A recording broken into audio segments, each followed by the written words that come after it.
ohatra n'izao ny lalana tiako hitondrako ny fiainana. Tadiko fa rehefa natsony anao tsy afaka amin'iny antso iny ao, ary tadiko zao efa mba tonga tan'iny ive any ianao, dia efa vita ny asan'ny tompo tany zany. Toy ianao dia ivelonao an-taksika indray tsy azo atao zany, fa tohizo ny lalanao afaingano ny fiazakazahanao. Fa Paoly ny teny hoe nahatateraka ny fiazakazahako aho izy. Ankehitriny tehirizina ho any satroboninahitra ny fiainana. Ho tehirizina ianao raha mitoy miazakazaka manatateraka faingana izay nolazain'Andriamanitra taminao. Mety misy antso manokana ho anao, mety misy antso manokana ho any hafa, fa zao Andriamanitra hiasa amin'ny fomba tsy takatsezaina. Vavakitsika raha ny tsara indrindra misaotra anao ny amin'ny teny salamo, araka ny tenao hoe mandeha fainganao ka tsy mitaredretra amin'ny fitandremana ny didinao, manandratra amin'ny fahatsaranao raha ny anaran'i Jesosy. Ireto izay Jesosy izay dia matetika dia manana ny hevitray indray ianao efa nilaza izao no lalana, ary ianao koa ny lalana sy fahamarinana ary fiainana, efa naneo fahamarinana izao ny fahamarinana, nefa izay mbola mandeha amin'ilay tianay andehanana ihany indraindray amin'ity androany ity Jesosy. Te hanandratra ny fahatsaranao zahay, te hanandratra ny fahalehibiazanao zahay, satria mendrika ho anao zany. Tompo manomboka izao dia andefaingana zahay arak'izay zavatra ny teneninao rehetra, satria ianao miandry anay ao anaty fakatoavana. Makasitraka ray amin'ny anaran'i Jesosy, amen. Aloha itehaka mafy be ho an'i Jesosy. Alleluia.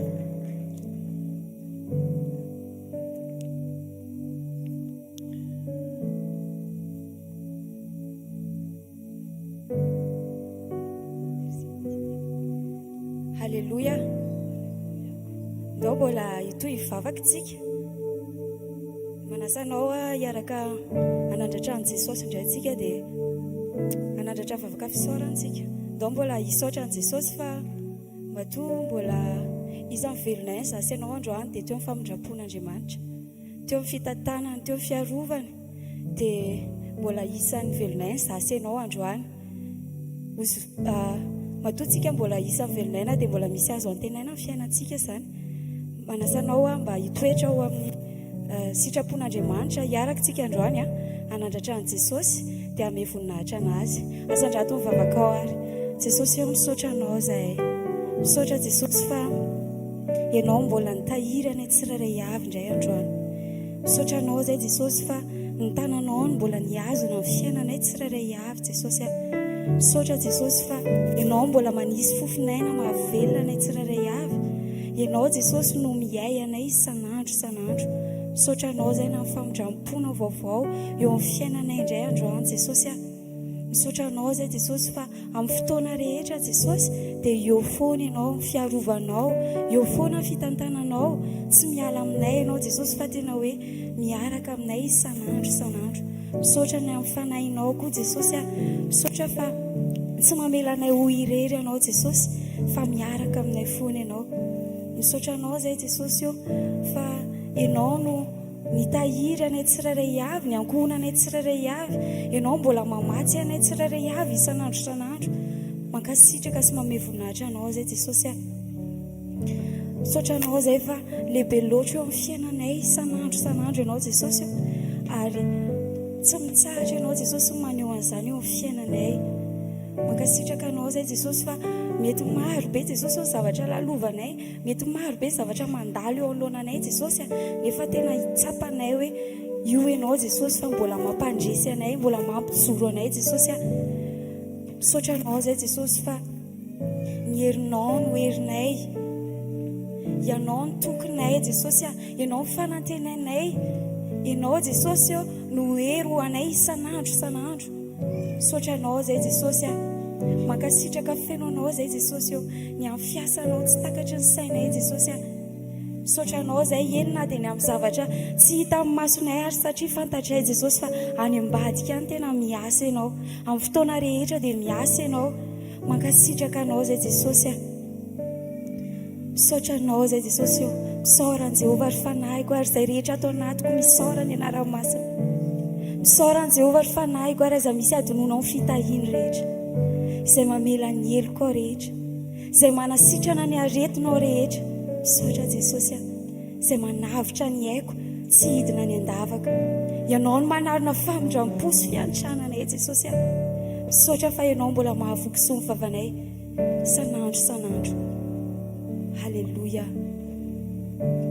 halleluja. Misaotra Jesosy.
misaotra ny amin'ny fahasoavanao izay manaraka na isan'andro isan'andro mankasitraka anao izay dada manalo. Misaotra Jesosy fa tsara loatra eo amin'ny fiainana ianao. Izay toy izao dia satria teo ianao Jesosy. Dreto izay Jesosy mbola hanandratra anao sy amin'ny voninahitra ny anaranao. Eto anatry anao iray dreto izay mitondra ny fanatitra fisaorana famendrika indrindranao ny andray ny tera voninahitra mandrakizay. Dreto izay Jesosy misaotra sy manome voninahitra ny anaranao. Eto anatry anao iray dreto izay mitondra ny fanatitra fisaorana famendrika indrindranao ny andray ny tera voninahitra mandrakizay. Havazinay isamaraina hoanay ny familj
Socio you need outside of now.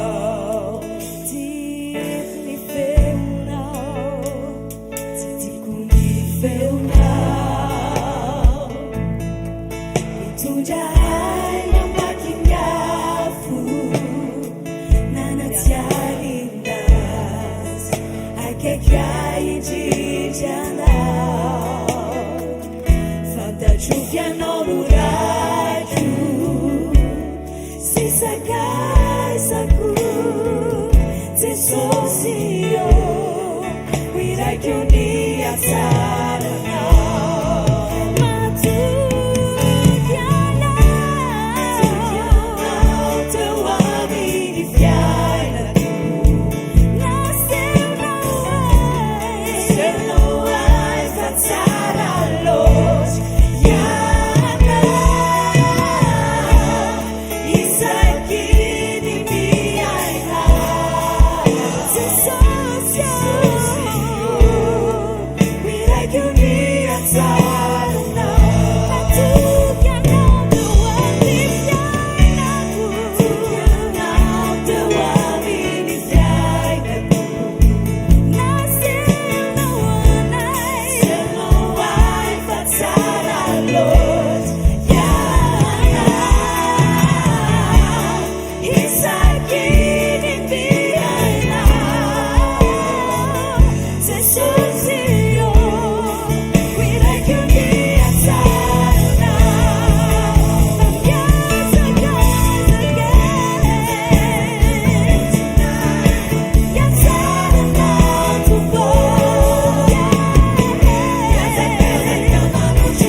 Halleluja. Fiadanana ho anao. Fiadanana ho anao. Amin'ny anaran'i Jesosy dia afaka mahazo toerantsika. Tonga amin'ny fotoantsika amerirana ny voninahitra any amin'i Jesosy, ny amin'izay mandroso tompoko, ny amin'izay nataony teo amin'ny fiainantsika tsirairay avy.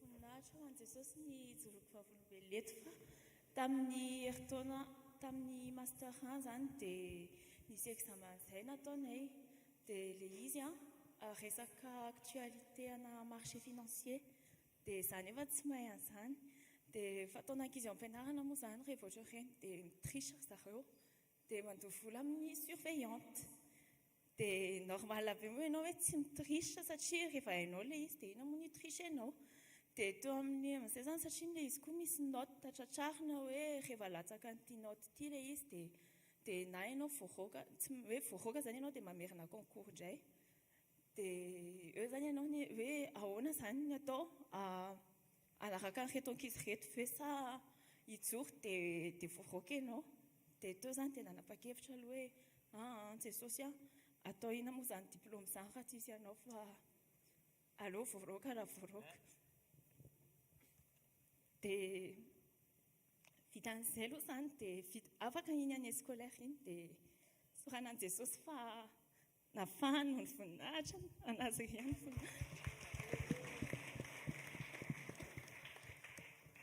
dia tamin'ny taon'ity indray izany dia nanao examen consolidation zay sanjany ohatrany hoe consolidation ny atahorana indrindra ao am-pianarana dia tamin'ilay izy une semaine fotsiny le fianarana an'ilay izy dia vazaha no mampianatra dia ohatrany hoe vao may mampatahotra kokoa zany rehefa vazaha satria stricte kokoa izy dia tanatin'izay nefa nisy fahoriana tao amin'ny famille dia tsy nianatra 2 jours dia rehefa nangataka fisy tamin'ny namako koa dia tsy nanome zareo dia avy eo zany natao ilay examen dia zay zavatra eko ihany nataoko tao fa ilay izany tsisy ninona nitotona aloha zay nataoko rehetra tao dia mivoaka fotsiny dia voaka fa tsy maninona izany fa rehefa voaroaka dia voaroaka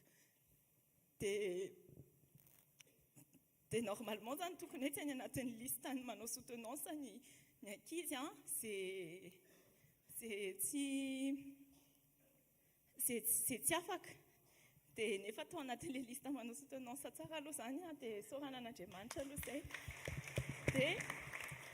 dia tamin'ny jeudi 2 soutenanceko dia avant ny dépôt an'ilay boky mihitsy izany nampiseho Jesosy hoe indraindray hoe kizidy na ohatran'izany satria sur an'ilay pression fa ohatrany hoe nisy fotoana izany matory dia rapitso ilay soutenance rapitso ilay dépôt dia hitako anatin'ilay nofo mihitsy hoe ity zavatra ity diso ity dia miverina indroa ilay izy hoe ity zavatra ity ange diso ity zavatra soratanao ity dia sokafako ilay boky dia tena diso tokoa ilay izy dia kakabe hoe tena présent zany Jesosy kay dia soloina ilay zavatra diso aloha dia vita soamantsara ilay soutenance taminy dia sorana Jesosy fa tsara ilay mention. Merci.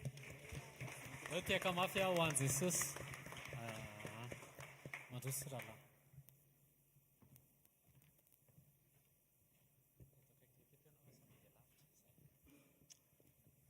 Miarabantsika amin'ny anaran'i Jesosy ary manona fiadanany amintsika tsirairay avy.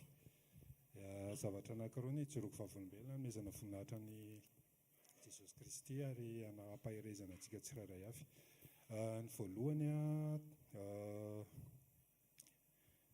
3 semaines angaman'izay sa 4 semaines nisy fotoana voadonan'ny tomobila tetsy ino matetika tetsy Ambohijatovo tetsy ohatra niakatra amin'ilay totohatra kely eo amin'ny planète io.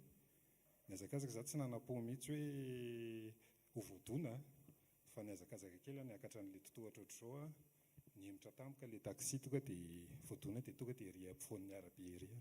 Heureusement tsisy tomobila niakatra avy any avy aty amin'ny côté planète raha tsy diso dia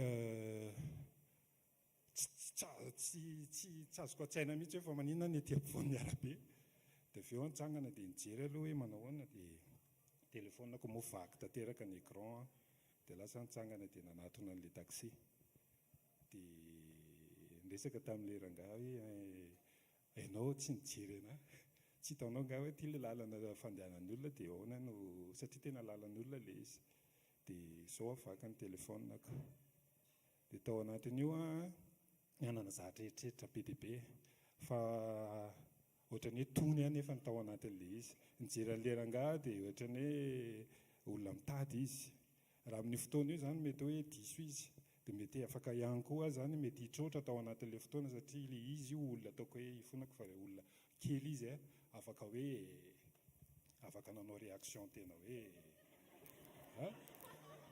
fa teo amin'ny fotoana io zany natsapa hoe tena hoe teny matsiaro ny zavatra rehetrarehetra nampianarina antsika tsirairay avy amin'ny toepo fa tamin'ny fotoana io zany natsiaro hoe tena calme fa naneo fotsiny an'ilay zavatra rehetrarehetra nitranga tamin'ilay rangahy dia avy eo nandeha dia avy eo naninga tena hoe rehefa nanao recoupement dia tena hoe raha taloha tamin'izaho mbola taloha dia mety zavatra hafa nitranga teo fa tamin'io zany nahafantarako hoe le valimbavaka le hoe tompo mba amboary ny foko. Tamin'ny fotoana io zany a amin'ny cas extrême ohatra ireny zany nanehoan'ny tompo hoe tena nivany ny foko.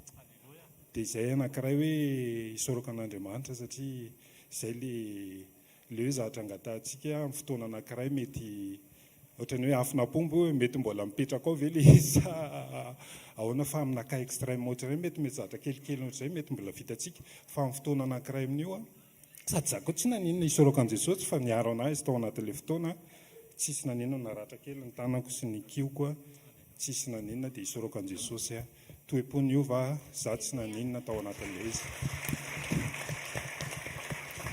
Dia manarak'izay ihany koa mezana voninahitra an' Jesosy Kristy misy fotoana amin'ny tena moa mpandraharaha mbola mianatra ao amin'ny fandraharahana, roa taona zany izay antsika mandeha ao anatin'ny fandraharahana dia miatrika misy asa omeny client ary ity client spécifique satria olona nampiasa nisako taloha dia lasa prestataire indray tamin'ny fotoana io dia zatra nitranga zareo moa malala hoe efa haiko le asa za koa intérieurement zany hoe voafehiko io asa io fa rehefa nandeha le asa bloqué le asa dia le izy blocage arabola tena hoe tsy ampy ny eo ampelantanana ahafahana mamita le asa dia be dia be le détail fa tsoriko le izy hoe tady vahaolana tao anatin'le izy tsy te hiresaka amin'le client hoe tsy te hanatrika le client zany satria bloqué le asa misy deadline le izy hoe tsy maintsy fitana amin'izao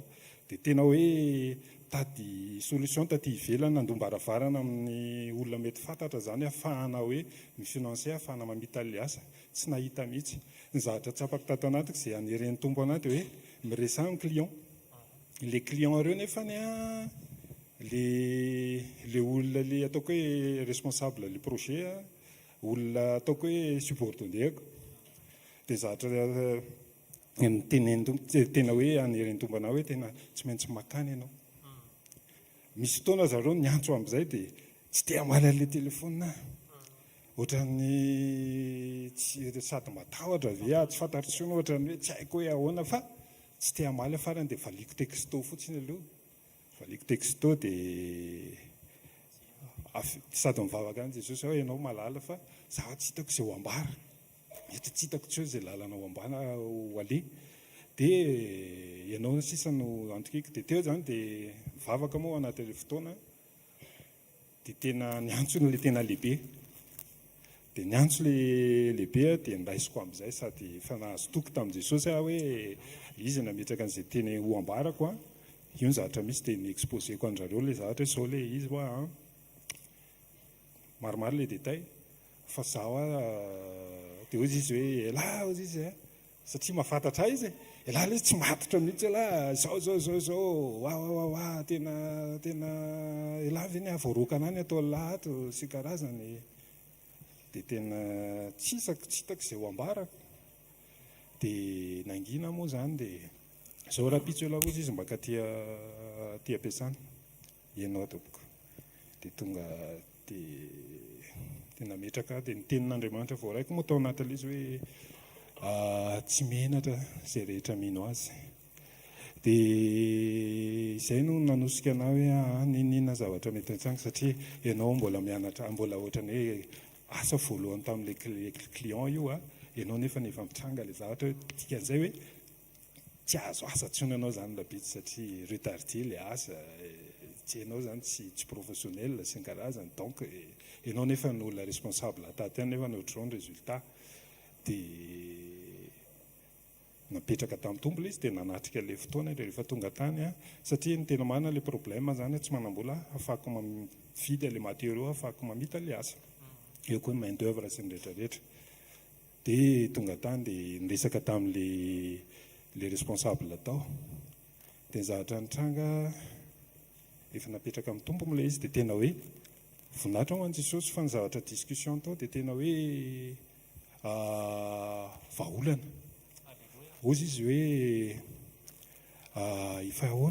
fahoana landrie ina no problème se zay le ohatr'izay mihitsy le firesaka tena malefaka sy ohatr'izany tsy haiko fa araka ny efa nazavako anareo reny ny zavatra misy zara tsy nanam-po tonga amin'izao situation zao fa zaho nitady résolution taty ivelany a mahatonga mbola tsy le niantso anareo reny fa ialako tsiny ary misaotra anareo niantso an'andro any zay ozy izy tena niantso anao satria zay manana vahaolana raha ohatra ka tsisy vahaolana ntsony aminao dia aty aminay misy vahaolana dia teo dia niteny hoe ho atohanay daholo le matériau rehetrarehetra ozy izy amin'ny tanao an'le asa dia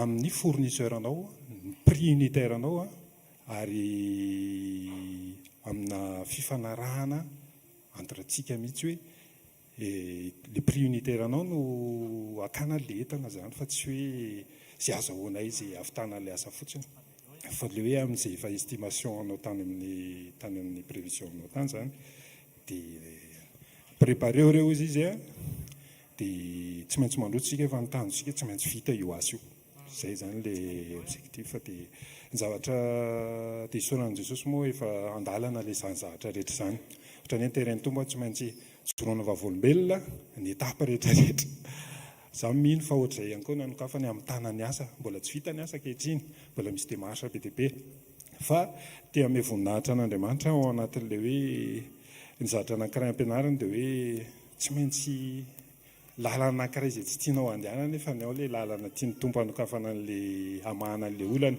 za nitady vahaolana taty ambadika fa tsy nahita vahaolana mihitsy nandondona hoe andeha hitady namana hoe iza mety namana afaka nampy ao anamin'ny arabola hitrosa zany dika zay na hindrany za mino fa tsisy olona mean'izany hoe efa une centaine de millions ny ilaina fa tsy hoe zavatra dia tsisy zany dia farany nampaindrinany tato anatika dia niandra ny tena hoe fotoanany tompo dia tamin'io tena hoe io tsy maintsy io ny lalana anao dia ianao manana toetra za manana toetra satria ianao en tant que responsable atao amin'le orinasa dia ahoanao moa zany dia hoe nitady vahaolana mbo tena tian'io ianao zany hoe manana vahaolana foana fa tamin'io tsisy vahaolana fa tsy maintsy s'humilier teo anatrehan'le responsable dia zay toe-po zay zany ohatra ny tiany tompo namboarina tao anatin'io risorako anazy fa tena hoe misy lalana hoe hitariana zay le marina le tenin'ny tompo manao hoe ny fanasiny nofo ny fanohitra rehefa mitarika ny fanamasina dia matetika manohitra anao hoe tsy fa misy zavatra efa vonona eritreretinao foana ty andehanana nefa ny tsy an'le izy fa le tarita amin'ny fananao zay tsy tsakatra ao le zay zavatra ao ambadika le hoe aman'Andriamanitra le lalana dia zay le tiako zarainao anatin'le izy hoe tena hoe rehefa tarihan'ny fanahy tsy voatery takatra ao fa manaiky fotsiny ianao dia matetika alohany reny dia misy zavatra tena alefan'ny tompo ampaherezana ohatra na manokana dia hoe tsy homenatra zay rehetra mino azy dia zay zavatra zay nataoko tao tsy haiko hoe Jesosy tena hoe misaotra ny amin'ny teninao fa zay ny hoetiko mijoro ohatra ny hoe tena hoe nafahako ny surpassé an'le izy dia tena hoe napietry koa ny tato anatiko hoe rehefa ianao no mitarika Jesosy dia za mino fa rehefa eo am-pelatananao zavatra rehetra dia tsy maintsy mivany zavatra rehetra dia zay no isaorako an'Andriamanitra sy amezana voninahitra anazy dia makahery atsika rehetra ampandraharaha fa zavatra za moa sady mianatra ao anatin'le izany hoe Jesosy expérience iaina fiarahana aminao anatin'ny fandraharana fa be dia be ny zavatra azo zaraina ao anatin'le izy fa tena zay ngaman'ny azo akamena fa dia isaorana an'i Jesosy Merry Christmas daholo. Tsika tiaka mafy ao an'i Jesosy ny amin'ny fandraharahana plus 2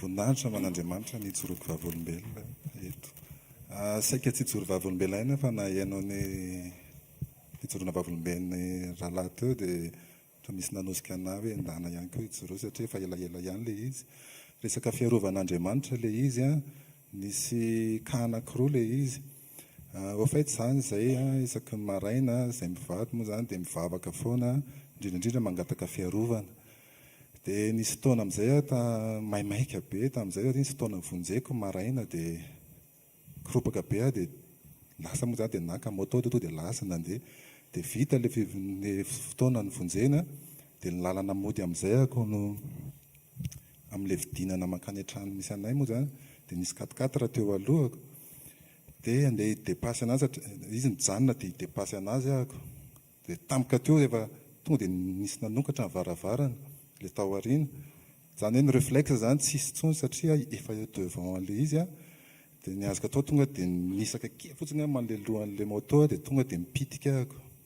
Dia rehefa mipitika dia sady pavé koa moa le lalana dia nitrosina mihitsy moa zahako tamin'izay.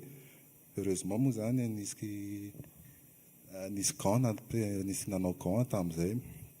Dia jereko moto moa zany tsy nanina dia nampian'ilay olona ihany nampiakatra an'ilay moto. Dia en temps normal moa zany raha taloha dia ny réaction tonga dia hoeti-po dia mety ny farany sady miakapy eo mety ny kastanana ihany satria tsy tena diso mihitsy tamin'izay. Fa ohatra nisy niteny tamiko hoe milamina ianao. Dia amin'ny lafiny iray koa zany a satria le zanako le rangahy nanokatra le varavarana dia le rangahy no niresaka tamiko hoe miala tsiny. Dia io zao hoe efa nisy hiteny be da be tao anatiko teo fa hoe alao hatreo ihany aloha satria to dia tsaroko tamika le zavatra nataoko hoe tsy mivavaka, tsy nametraka ny tontolo andro na le fivoahako maraina. Dia na za tokony anao le izy tonga dia nisy zavatra nampikombina vavaka hoe ianao ny diso. Dia izy ary niteny hoe nialatsiny tia numéro ako izy atsoy aho. Dia io zay hoe afaka niantso mihitsy aho satria nisy kika moto tanako naratra fa nitao an-tsaiko hoe tsy hanararoatra anazy satria za ny diso. Dia ny fijoroana vavolombelona faharoa ohatr'izay ihany koa maika be koa nivoaka maraina. Dia rehefa teny an-dalana teny indray nefany a voatsaroky hoay adiniko ny vavaka dia nivavaka ihany ahako. Fa rehefa teny an-dalana amin'izay ahako dia tamin'izay moa naka tomobile n'le cousinko tamin'izay dia sarotony be izy dia sarotiny amin'ilay fiara. Dia tamin'izay a nisy fidinana ihany koa dia nahita poto fil jirama zany a nikiraviravy teo a dia nialako. Dia nidina ihany aho zany a dia niorakoraka be amin'izay ny olona manodidina hoe nikikika be dia gaga be inona zany. Dia réactionko moa zany dia gaga be fa za miorakoraka le olona le poto zany milatsaka makaty aminahy aty dia milatsaka dia za zany efa tafajanona dia efa tsy tafateny dia efa hoe antsy zany. Dia milatsaka angamba ataoko hoe juste quelques mètres angambana dia tena janona le poto.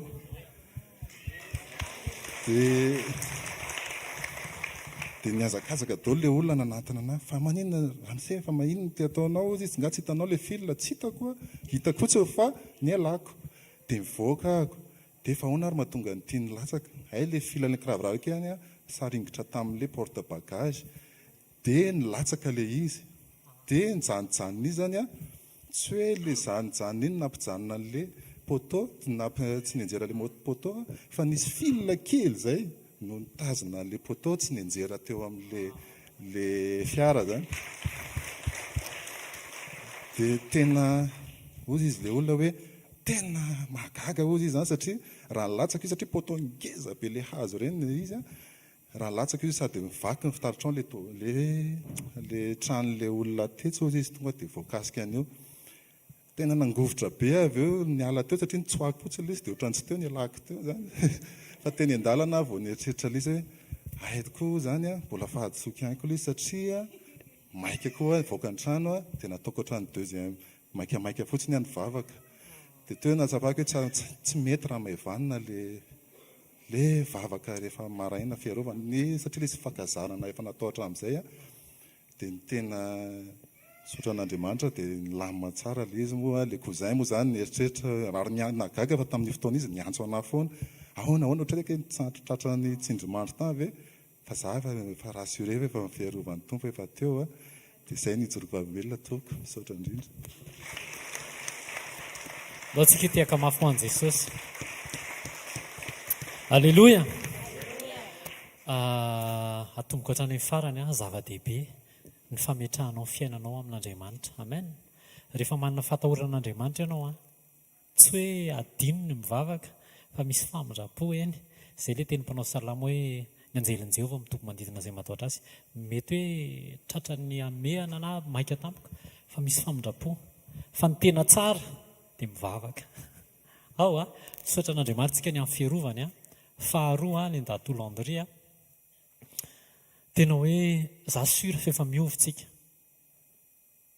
ohatrany paozinareo ohatrany tsy miovy efa miovitsika amin'ny alalan'ireny teny ireny tadidinareo le fanoharana hoe omena sibika garaba feno charbon ianao dia mitatitra rano mangala rano tsy ataovy azy anatin'ny siny be itsy dia maka rano ato anatin'le siny be anankiray ianao dia garaba feno charbon dia alainao le rano dia alefanao atsy, alainao le rano dia alefanao atsy, alainao le rano dia alefanao atsy. Inona ny mifindratsy anatin'le siny be anankiray? Tsisy ninninona. Ianao le garaba, tenin'Andriamanitra le rano ato.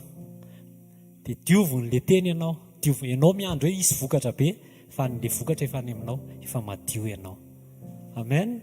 Jereo le izy réaction taloha fefa mifafan'Andriamanitra hoe efa tsy mitrotrotra tsony, tonga dia miverina le teny, efa tsy zany tsony ianao, efa miova ianao.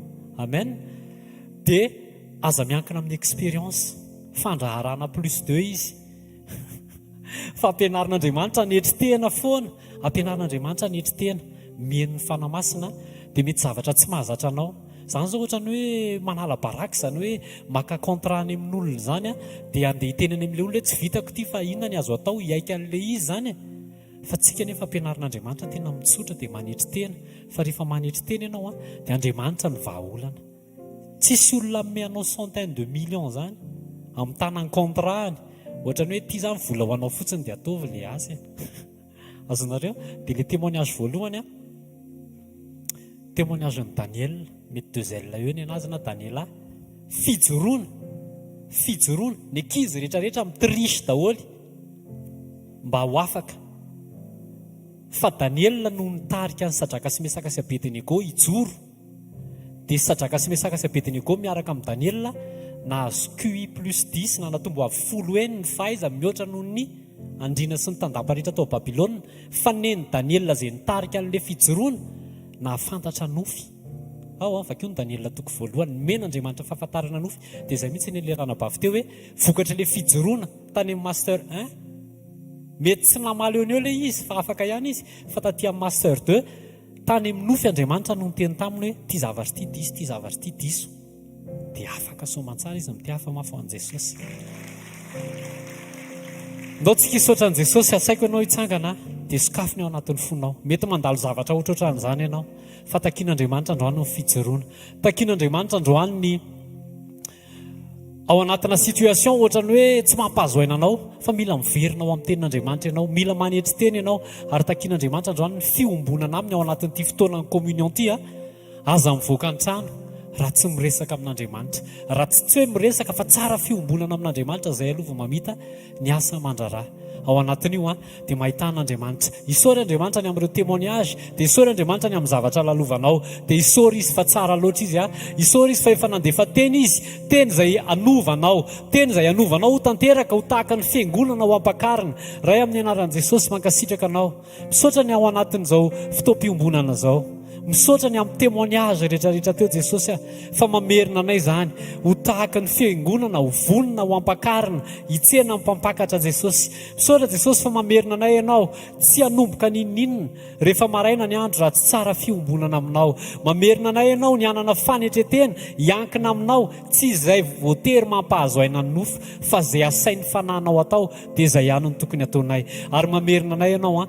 mba anana fijoroana, satria izany no antoka ahafahanay mahare ny feo amin'ny mpampakatra rehefa mijoro izay ho virjiny dimiendry, miazona amin'ny fahadiovana, manaiky ho fenoana lalandava amin'ny toe-pahamasinana, tsy manaraka amin'ny fanaon'izao tontolo izao, fa mijoro maneo anao eo amin'ny fiainanay. Ray amin'ny anaran'i Jesosy misandrata dia omem-boninahitra mandrakariva ny anaranao. Misaotra Jesosy ny amin'ny zavatra asainao lalovanay tsirairay avy, fa ao anatin'izany no hisehoan'ny voninahitra ao. Mankasitraka ray amin'ny anaran'i Jesosy amen. Amin'ny anaran'i Jesosy amen. Andaontsika itiaka mafy andraisantsika amin'ny mpanompon'Andriamanitra. Alleluia. Andaontsika nofahofa atran'ny tanantsika eo anatrehany seza fiandrianan'ilay tokana mendrika omem-boninahitra miaraka amintsika eto amin'ity maraina ity. Izy ny tompo ny voafanasan'izao Jesosy Kristy avy any Nazareta no anarany. Oka ny fonao ny ao anatinao hifankahita amin'ny mpanao anao, ary ataovy azo antoka fa izy no antony ny atongavanao eto. Izy dia nilaza fa sambatra, zenona sy mangetaeta ny fahamarinana. fa zay olon'izay novokisany androany. Ary rehefa Andriamanitra ny amoky anao zavatsoa dia tadidio mihoatra lavitra noho ny fetra azo ny finoana ho angatahana ny fahafahana azon'Andriamanitra isehony eo amin'ny fiainanao. Nitenena amin'Andriamanitra androany, tia ny foko Andriamanitra anjakao.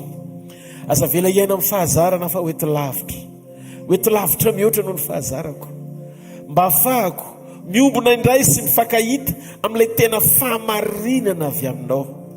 Amin'ity marainty te hisitraka ny fanatrehanao, te hifankahita aminao, te handre ny feoanao, te hiombona aminao. Mila anao ny fiainako, ahoafainy amin'ny lanitra ny tananao. Mitenena amin'i Jesosy ao anatin'ny fangetahetana, ao anatin'izao fiombona sy firaisana latabatra izao. Izy le mpanasa tokana, tompony zavatra rehetra, mahalala ny ao anatinao, mahafantatra ny momba anao, ny antsipriam-piainanao rehetra eo anatrehany, ary tsy misy miafina aminy. Na zay aizy na aza hozy izy Davida mpanjaka, dia tonga miariary ho toy ny mazava eo imasony.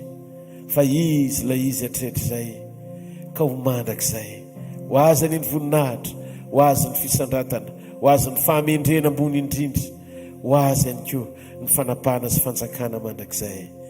Misandrata Jesosy. Haleluya. Fara izao no toy izao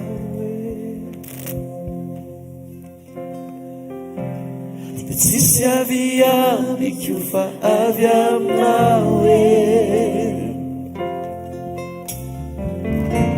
Solay sino-sinona itawandavakini liuna ifanatsanganao usanakao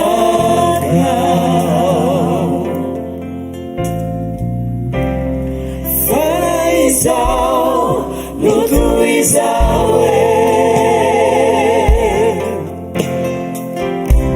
bitsisiaviami kiufaganawe Solay sino-sinuna itawandavakini liuna ifanatsanganao usanakao faraizao Jesus faraizao lutuizawe bitsisiaviami kiufaganawe Solay sino-sinuna itawandavakini liuna ifanatsanganao usanakao ifanatsanganao usanakao Jesus ifanatsanganao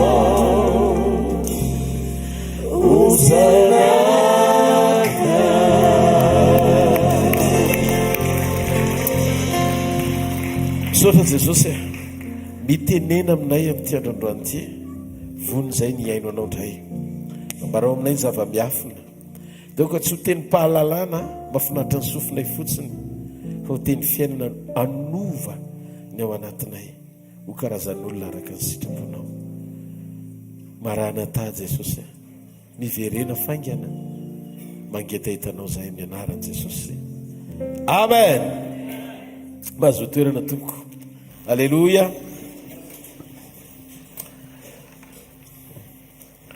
Tadio ry havana fa zavatra anankiray tena anisany mampangetaheta-n'Andriamanitra dia sisika hoe mahalala fotsiny ihany ny teny-pahamarinana hoe tena zany zavatra zarain'ny pastery zany teny zany misy le fahamarinana andrasan'Andriamanitra amiko tsy zay fa isika miaina n'le teny fahamarinana. Ao anatin'ny fotoam-pankalazana sika manodidina isaky ny faran'ny taona tsika tsy inona tsy mankalaza andro, tsika tsy mankalaza andro fa tsika mankalaza mpamonjy teraka, tsika tsika koa tsy mankalaza ohatrany hoe ao anatina fety fotsiny fifaliany hita maso fa teraka amin'ny mpamonjy fa mahatsiaro mihitsy ny ao anatintsika ny alehibe ny fisiny sy ny natongavany amonjy atsika. Noho izany ao anatin'ny vanim-potoana ohatra zao tsika dia mila miverina mahalala tsara ireo fanambarana rehetra ampijoro antsika ao anaty fahateram-baovao ny tanjon'i Jesosy. Dia isika miaina ao anaty fahateram-baovao, miaina ny fahateram-baovao tsika. Kristy Jesosy efa 2 taona lasa izay niteraka tao Betlehema ny Galilea. Ankalazaina ary hotsarovatsika androany moa zany amin'ny fotoana manokana ihany koa izay raha tsika menakavy ankalazantsika an'izany eny amin'ny espace relation anaran'ilay toerana raha tsy diso fa aty marainty mialohan'ny amaranana ny titony dia nangataka tamin'Andriamanitra Jesosy io, inona ny zavatra tianao ambara aminay ny manomboka amin'ny fiafaran'ny titony sy ny taom-baovao iray manontolo. Mazava tsara ny tenin'i Jesosy, zavatra anankiroa no nolazaina. Voalohany Jesosy hono dia te ampiaina ny fanatrehany, ampiaina ny fanatrehany amin'ny alalan'ny fanekenao, amin'ny alalan'ny fanekenao angetaeta tena hoe aniry fatratra lanjan'ny fisiny eo amin'ny fiainanao ho mihoatra lavitra, mihoatra lavitra no ny fanirianao, ny fanampiny anao amin'ny zavatra rehetra. Izany hoe Andriamanitra maneho ny fanatrehany amin'ny alalanao ty taona ty. Mba tanina mafy be ao an'Andriamanitra. Eritrereto hoe Andriamanitra maneho ny fanatrehany amin'ny alalan'ny fanekenao. Ahoana ny itrangan'izany pasteur hoe Andriamanitra aneho fa eo aminao izy. Inona ny zavatra andrasan'Andriamanitra amiko mba hanamora ny fahafahan'Andriamanitra maneho ny fisiny fa miaraka amiko izy ary eo amiko mandrakariva na iza toerana misy ninona zavatra atrehiko amin'ny fiainana. Mila fantatsika izao fahamarinana izao, ny faniriana tsara indrindra ary ambony indrindra mihoatra noho ny faniriana rehetra hafa rehetra ny amin'ny zavatra ilain'ny olombelona iain'ny eto ambany masoandro dia ny fahafahan'izay olona izay tena manana an'izao fahamarinana izao ao anatinao misy an'ity fahamarinana ity. Tsy mangetaheta fanasitranana ianao, tsy mangetaheta ny hotahina amin'ny zavatra rehetra ianao, tsy mangetaheta ianao hanam-bola, tsy mangetaheta ianao hanana trano na fiara, tsy mangetaheta ianao hanakarembe mihoapapana eto ambonin'ny tany ka hisongadina sy hiavaka amin'ny zavatra rehetra ilainao eto ambany masoandro. Fa zavatra anankiray ny tena tiany Jesosy ary fanirindrindra ho tonga hetaheta faratapiny ao anatinao, mangetaheta ianao ny fanatrehany mba hiaina ny fanotronany. Misy karazana sy dingany voninahitra tian'Andriamanitra hisehoana amin'ny alalan'ny fisinao sy ny namalianao ny antsony mba ho isan'ny olona ny fidiny eto ambonin'ny tany. Misy karazana dingana sy voninahitra tian'Andriamanitra hisehoana mihoatra lavitra noho ny fahafahanao misitraka ny fampiasan'Andriamanitra ao anatin'ny tontolo ny fanosorany sy fahafenoan'ny fanahy. Ino endrika isehoan'Andriamanitra io? Io le endrika isehoan'Andriamanitra amin'ny voninahiny izy maneho ny tenany amin'ny alalan'ny fisinao. Le ray voalohany, ianao manam-pahatakarana ny fisiny fa afaka aneho ny voninahiny izy amin'ny alalan'ny finoanao azy. Fa ty ray faharoa ty, izy eo amin'ny fiainanao maneho ny fisiny amin'ny alalan'ny fanekenao anymelanja fa eo amin'ny fiainanao izy, miaraka aminao izy, mahitanao isan'andro izy ary mahalala mihoatra anao, mihoatra noho ny fahafantaranao ny tenanao. Zay ny mahatonga azy misarika ny sain'ny mpianany sy izay niaino azy tamin'izany ozy izy hoe fataro ozy izy fa navolondohanao aza ne voisako hoe tetena izy hoe tsy mila fitanisanany eotra ny zavatra manjoanao a na ny fahalalanao fa tena mijaly ianao na reto ny zavatra mampahory ianao fa matonta Jesosy miteny izany dia zao raha ny amin'izany mihoatra lavitra noho ny fahatakaranao sy ny fahalalanao mombanao a ny fahafantarako hoe izy ianao. Ianao zao androany mety mieritreritra hoe za mahafantatra ny tenako ary za mahalalana eo anatiko ray manontolo tsia tsy mahafantatra anao io akory ianao fa izy mbola mahafantatra mihoatra mombanao mihoatra noho ny fahalalanao ny tenanao. Androany so io volonao complet io vo isa daholo dia ianao tsy mahafantatra ny nombre an'izany nefa ianao mitondra le izy fotsiny boangy volony ianao dia le mihitsana raha tsy voisanao akory mihitsana fotsiny ny anontaniko anao dia tsy vitanao mamaly hoe firy nihitsana tamin'ny maraina ary mba afaka tambatrao ve le nihitsana tamin'ny terinandro ty tsisy mavita an'izany fa ozy izy Jesosy na nisany volondohanao azy dia fantatra.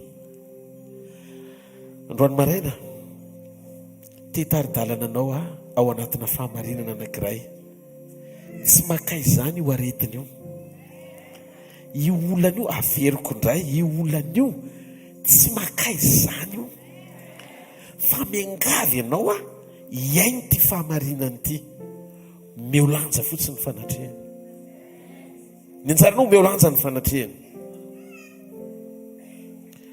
Ity karazam-boninahitra anankiray ity izay tian'Andriamanitra isehoana amin'ny alalan'ny fisehony feo amin'ny fiainanao ny fanatrehany dia mitaky faharetana sy finoana ary etaeta. Mitaky inona hoe faharetana sy finoana ary etaeta. Le isan'andro tokony ho velona ao anatinao isan'andro tompo noana ny fanatrehanao tena tiako ny hanana fahatsapana ato anatiko ny fisiny zany mba hananako antoka ao anaty fitsaharana sy fiadanam-po fa rehefa eo amin'ny fiainako ianao ninninona zavatra lalovako dia lalana mitondra ho any amin'ny fahatsarana fa tsy ho any amin'ny fahararahana mandrakizay. Tady Jehova ny fahafahan'Andriamanitra manao zavatra ho fiainan'ny olona dia tsy nankinina Andriamanitra averiko tsy nankinina Andriamanitra amin'ny amafy ny zavatra lalovany fa miankina amin'ny fahatakaran'ny olona anankiray ao anatin'ny fisian'Andriamanitra eo fiainany. Rehefa fantatra fa miaraka aminao izy dia manomboka hiasa saina ianao sy ametraka ao anatinao ny etaeta anomelanja ny fisiny ho ambony lavitra noho izay zavatra rehetra ilana ho azy. Tompo ambony eo amin'ny fiainako ny fisinao sy ny fahatsapako ny fanatrehanao mangetaeta ny hotrodinao mangetaeta ny fanatrehanao na tsika hijery lehilahy anankiray Exodosy 3:7-9 ozy izy Mosesy no vavaka mba hititana zany olona ohatry ny ahoana ny hoe ny faniriana lalina sy mirehitra tao am-pony Moizy ka natonga azy mbola angataka ihany hoe ary Mosesy mba hampahitao ny voninahitra ao fa inona ihany le karazam-boninahitra tadiavin'ny Mosesy tiana hitanan'Andriamanitra amin'io anefa lehilahy atao hoe Mosesy io olona efa nahita ny farao mipara rehetra nahita fahagagana hatramin'ny hoe mazava be zao ny andro tonga dia nataon'Andriamanitra maizina tampotampoka eny amin'ny camp en Egypte. Olona nahita andriafo nahita andrahona amin'ny atoandro zany hoe tena tangible tena azo tsapahitanana sy hita maso be zao tsy hoe tsy ndraindray ny fisehoan'Andriamanitra fa ohatrany hoe miara-miaina amin'Andriamanitra mihitsy izy mahita ny tanan'Andriamanitra sy ny herin'Andriamanitra fa mbola inona ihany ty voninahitr'Andriamanitra angatahany hampahitao ny voninahitra fa ngatsy efa voninahitr'Andriamanitra reny fa tary havana fa ny olona nahita fahagagana maro ohatran'ny Mosesy mbola mangetahita sy ahita ny voninahitr'Andriamanitra mihoatra kokoa ary inona izay voninahitr'Andriamanitra izay tiany Mosesy ho hita mihoatra noho izay efa nampahitan'Andriamanitra azy raha ny tokony izy tokony efa ampy tokony efa hitsahatra izy fa inona ny mbola tadiavin'ny Mosesy hoe karazam-boninahitra mihoatra noho izay efa nisehoan'Andriamanitra taminy.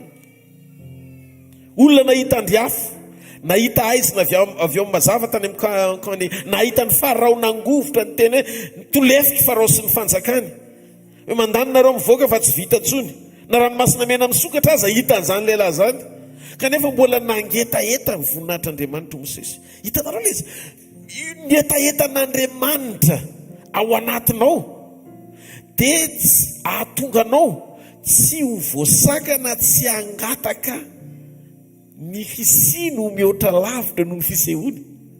Azareo hoe zavatra tiako zaraina. Ny olona mora afa-po amin'ny fananany fa olo-pahasoavana izy. Ny olona mora afa-po ny amin'ny fisehoan'Andriamanitra fa voata izy. Ny olona mora afa-po amin'izay fananany ny fahaiza-manao an'Andriamanitra manoana azy fotsiny dia tsy afaka hiaina ny voninahitr'Andriamanitra amin'ny fahafenona miainga avy ao amin'ny fampiasan'Andriamanitra ny fanatrehany sy ny fanotronany mandrakizay. Reto ny problema ngezabe indrindra. Ny sakana mahatonga an'Andriamanitra tsy tena afaka miseho sy misetrasetra maneho ny voninahiny amin'ny fisiany fanatrehany amin'ny fiainanao dia zao. Matetika lasa makafy ianao ny fisehoan'Andriamanitra. Ny olona makafy ny fisehoan'Andriamanitra eno tsara dia manomboka tsy tena mifikitra amin'Andriamanitra ny fony fa miraikitra ny fahaiza-manao n'Andriamanitra. Lasa tia laza zay olon'izay, tia voninahitra, mangetaita isan'andro izy nitady an'Andriamanitra fa te hisitraka fotsiny zay zavatra efa ilany an'Andriamanitra sy mba tonga an'Andriamanitra hiseho eo aminy amaly zay zavatra mampangetaeta azy ny amin'ny zavatra in'Andriamanitra tao. Zay olon'izay raha mbola ohatr'izay ny toetrim-ponao sy ny toe-panahinao mandrakandroany manoloanandreo teny rehetra nandritry ny taona efa voaraintsika dia tsy fakahita mihitsy ianao amin'ilay zavatra tian'Andriamanitra isehoana amin'ilay programa mboninahitra tian'Andriamanitra hitondrana no mity taona ity amin'ny alalan'ny fampiasan'Andriamanitra tena iainantsika ilay izy amin'ny fanatrehany sy ny fanotronany. Tandremo aza mora afa-po, aza mora afa-po ny olona fotsiny amin'ny fahitatsika fa eo amin'ny fiainantsika izy manao ny asany, manatanteraka ny tontolo mety afa-po atsika amin'ny fahaiza-manaony. Aza tia ositra hoe tianao be fotsiny le ositra, ninona zany fanomezana tsy tokony ireketan'ny fitiavanao satria Andriamanitra sary-piaro izy ny tia ny ireketan'ny fitiavanao fa tsy ny fanomezana. Atoroko anao zany le fahendrena ao anaty fiombonana ahafahanao misitraka ny fanehoan'Andriamanitra ny tenany sy ny fisiny amin'ny alalan'ny fanekenao otroniny. Mila manaiky ianao fa eo amin'ny fiainanao Andriamanitra.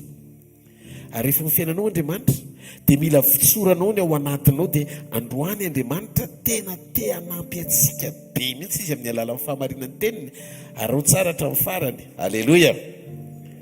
Fa ho tsapanao ty fahamarinany ity dia isan'ny olona hisitraka mandritra ny ty taona ity ianao ny hetsiky ny fanatrehan'Andriamanitra. Izy mihitsy no hiasa mihoatra lavitra noho ny fatry izay anananao ampinoana ka tianao hisehoany eo amin'ny fiainanao. Izy no hetsika. Aleloia. Rehefa tanteraka ny fahafenon'le fepetra takian'Andriamanitra eo amin'ny fiainan'ny olona anankiray, ny amin'ny fampiasan'ny olo io ny etaeta manome lanja ny fisian'ny fanatrehan'Andriamanitra eo amin'ny fiainany ho ambony sy mihoatra lavitra noho ny faniriany olo io ny hetsika Andriamanitra nampy azy amin'ny zavatra rehetra izay ilainy dia manomboka hiasa Andriamanitra hamantatra ny ao anatin'ny fonao. Amin'izay fotoana izay tsy ilay karazan'olona mila miteny ianao vao mahita vokatra fa mifankahita ampo amin'Andriamanitra. Mety tsy misokatra koa ny vavanao fa ny am-ponao mirehitra fanatrehan'Andriamanitra, mitomany sy mitaraina, tena izy no ilainao tena Jesosy Kristy avy any Nazareta no ilainao. Tsy hoe zany isaky metsika isika dia mitory foana Jesosy avy any Nazareta no ilainao. Non, fa le izy tena renao mihitsy ny hoe ny antokana ilaiko raha mbola miaina eto an-tany Andriamanitra. Dia tsy hoe mody amboamboarina amin'izay le vavaka, fa tena fandresen-dahatra ao am-ponao ny amin'ny fanananao fahatsapana fa tahaka ny Mosesy, fa tsy ampy anehoana an'Andriamanitra amin'ny fahafenony. Le andro rahona sy andro afo hitany Mosesy miaraka aminy, le ranomasina mena mizara roa nerahan'Andriamanitra taminy sy nitondran'Andriamanitra amin'ny fanatrena amin'izay vokatra sy fisehoan'Andriamanitra, dia tsy ampy nameno ny fepetra. Mbola mahatateraka n'izany atao hoe dinga ny voninahitra sy fahalehibiazan'Andriamanitra zany ny sehony teo amin'ny fiainany. Ary Andriamanitra ny teny mandehana ianao izy fa aniraka anjely eo anoloanao ahako.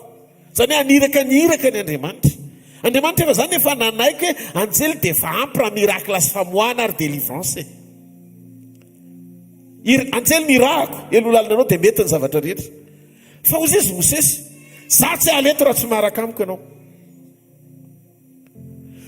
Zany no atao hoe etaeta-piombonana amin'Andriamanitra. Rehefa hitan'Andriamanitra zany dia tonga eo amin'ny fiainan'ny Mosesy izy. Ary rehefa hitan'Andriamanitra zany eo anatinao dia ho tonga eo amin'ny fiainanao ihany koa izy. Olona tia ny fanatrehany, manome lanja ny fanatrehany, afaka ameno ny fiainan'izay olona izay ny fanatrehan'Andriamanitra. Rehefa tena etaetan'izay olona izay,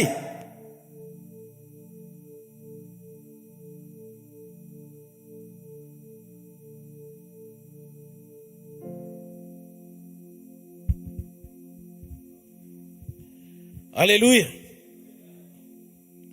Rehefa tena etaetanao ny fisy ny fahafenon'ny fanatrehan'Andriamanitra, hoe ny tena atao anatin'ny foko Andriamanitra ny fahafenony.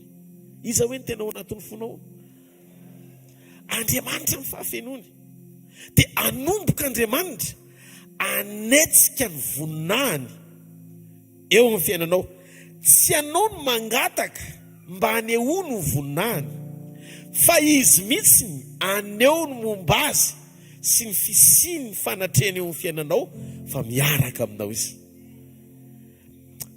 Ndao tena miangavy androany maraina. Tsy tiako fotsiny tsika andray communion androany isaraka eto amin'ity maraina ity, nefa mbola mitovy amin'ny etadamanao. Tonga teto any tonga teto ihany toe-pananao miala eto. Fa tiako ao anatin'ity afatra ity miditra tsara mihitsy ny fahamarinan'ny teny anovany ao anatsika amin'izay fotoan'izay ho le karazan'olona miavaka ao anaty programan'Andriamanitra ny fisitsika. Tsy maharetehaka ao an'Andriamanitra. Alleluia. Aza manaiky mora afa-po zany ny fisehoan'Andriamanitra. Hoe nampiasa aza vela ifantoka any amin'ireo endrika ilanao ny fisehoan'Andriamanitra ny fahafamponao. Fampitoero ao anatin'ny fahatsapanao, fa eo amin'ny fiainanao izy, ao anatinao izy, ary miaraka aminao izy. Zay secret zay tena tsoroko aminareo. Fa zay no hitako teo amin'ny fiainan'ireo mpanompo rehetra zay nanompo an'Andriamanitra tamin'ny fony, ary natonga andreo olon'ireo tsirairay avy nahita an'izany atao hoe etsik'Andriamanitra mihoatra ny fahatakarany zany sy ny finoany an'Andriamanitra azy. Misy limite eny ny finoantsika, satria ny finoantsika dia hatreo amin'izay fatra tiatsika isehoan'Andriamanitra amaly ny valy ny faniritsika. Nareo ve tsy mahita fa ny zavatra azonao irina limité? Fatra ny finoanao koa limité, matombo panika ianao na mangovotra. Rehefa misy ady atrehanao dia matahotra ianao ny dikan'izay eo amin'ilay fatra ny finoana tsy azonao ioarana.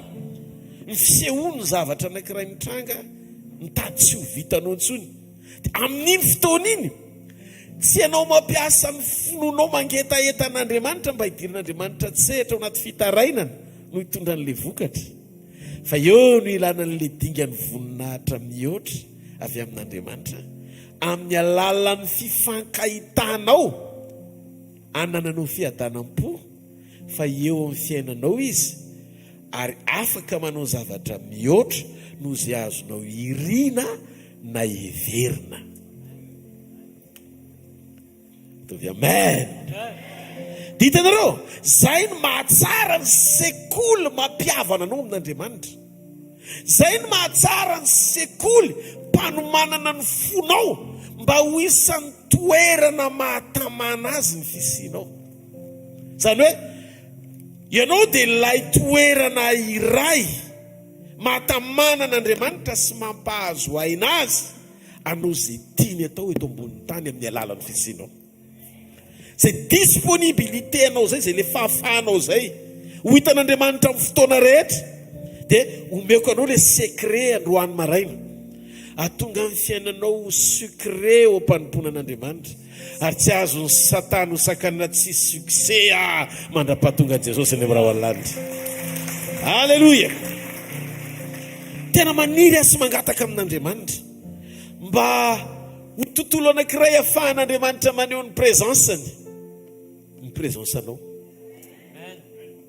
Mila fantatsika ty fahamarinana ty fa Andriamanitra dia afaka manao zavatra mihoatra. Alleluia. Afaka izy manao zavatra mihoatra, afaka izy mandingana amin'izay fanapa-kevitra ao am-ponao. Tena tsoroko aminareo, misy zavatra tiana ho angatahana amin'Andriamanitra mba hisehony, izay dingan'izay ao anatin'le fifankahitanao amin'Andriamanitra miatrika ny zavatra hitanao tianao hovany. Fa ty zavatra anankiray ty, rehefa mifankahita mifanatrehany ianao, mifankahita mifanatrehany ao anatinao, dia lasa mampiasa ny présansanao Andriamanitra. Na tsy takatry ny sainao aza ny zavatra mitranga, dia efa miasa meloa izy manatanteraka an'izay tiany, mihoatra lavitra no ny fatakaran'ny sainao. Mbola tsy hitanao akory le problème, dia makarakarainy daholo ny zavatra rehetra. Ry kristianina malalako isany ao amin'ny Kristy Jesosy, ny tena marina zao ny farany zao meloa amin'ny fotoana iverenan'i Jesosy eny amin'ny raha lanitra pakatra ny fiangonana, dia tena tian'Andriamanitra ary ao am-pony ny fahafahany zanany misitraka an'izany fahamarinana zany. Ary zay natonga azy manomboka amin'ity taona ity, raha miara-manatanteraka tsika fanolora tena mendrika tsara authentique, tena izy fa tsy le kisarisary-panompona mba te hanompo, te ho tsara eo mason'ny olona, te ho hitan'ny olona fa manompo an'Andriamanitra. Zany hoe zavatra tsy izy daholo zany, te ho daholo zany fa tsy tena zavatra zany. Tsika eny tsy hoe te ho any an-danitra, te hanompo an'Andriamanitra, te hiray amin'i Jesosy, aza mijanona hatreo amin'ny fanolora tena te ho, fa mandrosoa mba ho isan'le tena izy miaraka amin'Andriamanitra. Tsy sakana lizy le fanolora tena tsika no herany. Ataovy etaetanao ny hoe mila azy ianao, mangetaeta azy ianao eo an-tanany ny fiainanao ray manontolo. Rehefa hitan'Andriamanitra zany dia tonga eo amin'ny fiainanao amin'izay izy, dia niteny izy hoe ty zanako ty zany tena mangetaeta ny fanatrehako. Hafa mihitsy ny etaeta ao anatin'ny fony, ny etaeta ao anatin'ny fony ny fanatrehako, ny fisiko. Tsy mila ny zavatra haiko, tsy nandelanja ny zavatra haiko atao ho ambony sy mihoatra noho ny fisiko ao amin'ny fiainana izy. Mosesy ohatra zany, Mosesy Moïse, marina fa efa hitako ny tananao, hitako ny fahaiza-manao anao, fa za mbola te hahita ny voninahitra ao mihoatra noho izay efa nahitako zany tamin'ny alalan'ny hetsika nataonao teo amin'ny fiainako. Satria ny ilaiko tsy ny fombanao fa hanao zavatra rehetra eo amin'ny fiainako ianao, fa ianao mihitsy nona ty fanatrehan'Andriamanitra. Tengavy ianao aza zatra le vavaka efa mahazatra sy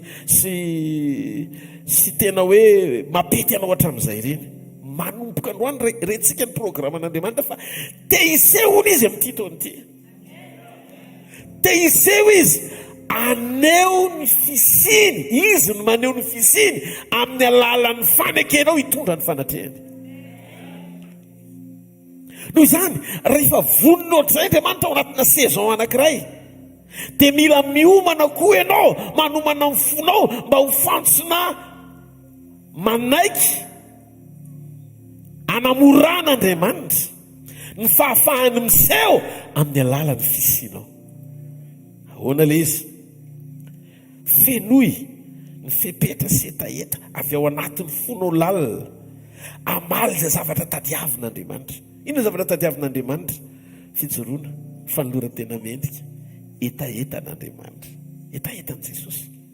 Rehefa Jesosy ny etaetanao dia tsy ho diso lalan'izany mihitsy ianao ka ho vesarano teny an-dalana, ka sanatria hively lalana na afoy azy na mety misy ataky sy ady sarotra lalovana azy eo amin'ny fiainana.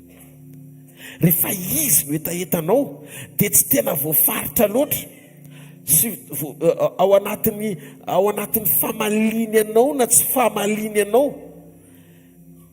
ny atonga anao ho tafasaraka aminy na ho tafiombona aminy. Tsy hoe miombona aminy ianao satria mety ny zavatra rehetra, tafasaraka kely aminy ianao satria tsy mifanaraka tamin'ny eritreritra ny zavatra mitranga.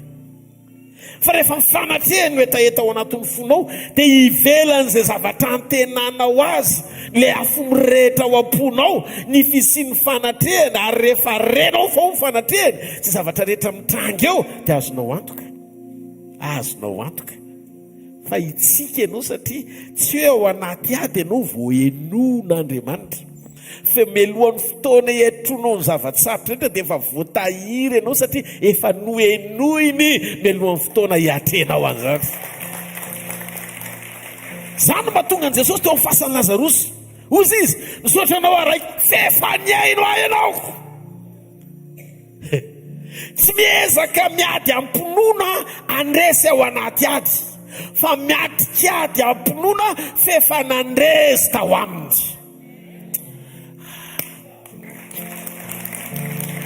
Fa maninona ianao ny tsy manakitombo ara-panahy?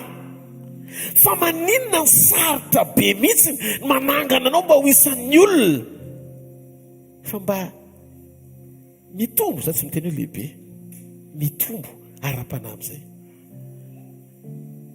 Tsy ilay karazan'olona tadiavin'Andriamanitra lava fa manana fanoloran-tena miaka-midina, fa olona azon'Andriamanitra hanankinana amin'ny fiainam-panahiny hafa koa amin'ny alalan'ny fanekenao hijoro ho modely. Fa natoinona zavatra mitranga na brisement miseho ny ao anatin'ny fonao mahatoky, fa hafa mihitsy rehefa eo izy.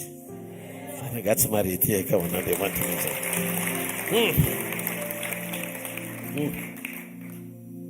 Mila fantatsika fa ao anatin'ny etaeta sy intimité zay le izy, manatsara fiombonana sy intimité amin'Andriamanitra. Rehefa tsara ny fiombonanao sy ny intimiténao amin'Andriamanitra, satria zay no atonga n'le fanatrehany ho tamany eo amin'ny fiainanao, atoroko amin'izay le secret. Dia zao ny zavatra mitranga. Mila fantatsika fa zay mpianatra akaiky ny fon'ny Jesosy ihany mazaka ny fisehon'i Jesosy sy manana révélation mihoatra ny amin'i Jesosy na samy mpianana azy izy 12 lahy. Tsy ny rehetra ny nentin'i Jesosy teo tendrombohitry ny fiovany endrika ahita ny fiovany endriny sy ahita ny voninahiny, fa Petera sy Jaona ary Jakoba. Satria ireo mipresaka amin'ny matetika, ireo ny manana intimité sy fiombonana lalina aminy mihoatra no mpianatra ambony rehetra. Zany no mahatonga ny Petera na vita nangataka zavatra tsy vitan'ny hafa angatahana. Hitanareo, mihitatra hatramin'ny fahafahanao manao demande ataka ao anaty vavaka, mifanaraka amin'ny fahatakarana sy fiombonana, amin'ny fahatakarana ao anatina fiombonana ny amin'ny lanja omenao ny fanatrena eo amin'ny fiainanao. Tonga tafio-drivotra sozan-dranomasina samy ao anaty lakan'izao ihany, fa Petera na vita nangataka. Raha ianao maro ny satria fantatro ny lanjan'ny fanatrenao tsy maharety eka ao an'Andriamanitra. Halleluja!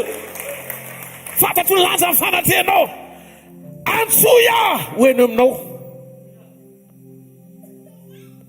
Voaka Petera ny lakana, voaka ny lakana. Teo eo ihany, 12 isan'ny mpianatra, fa niavaka Petera.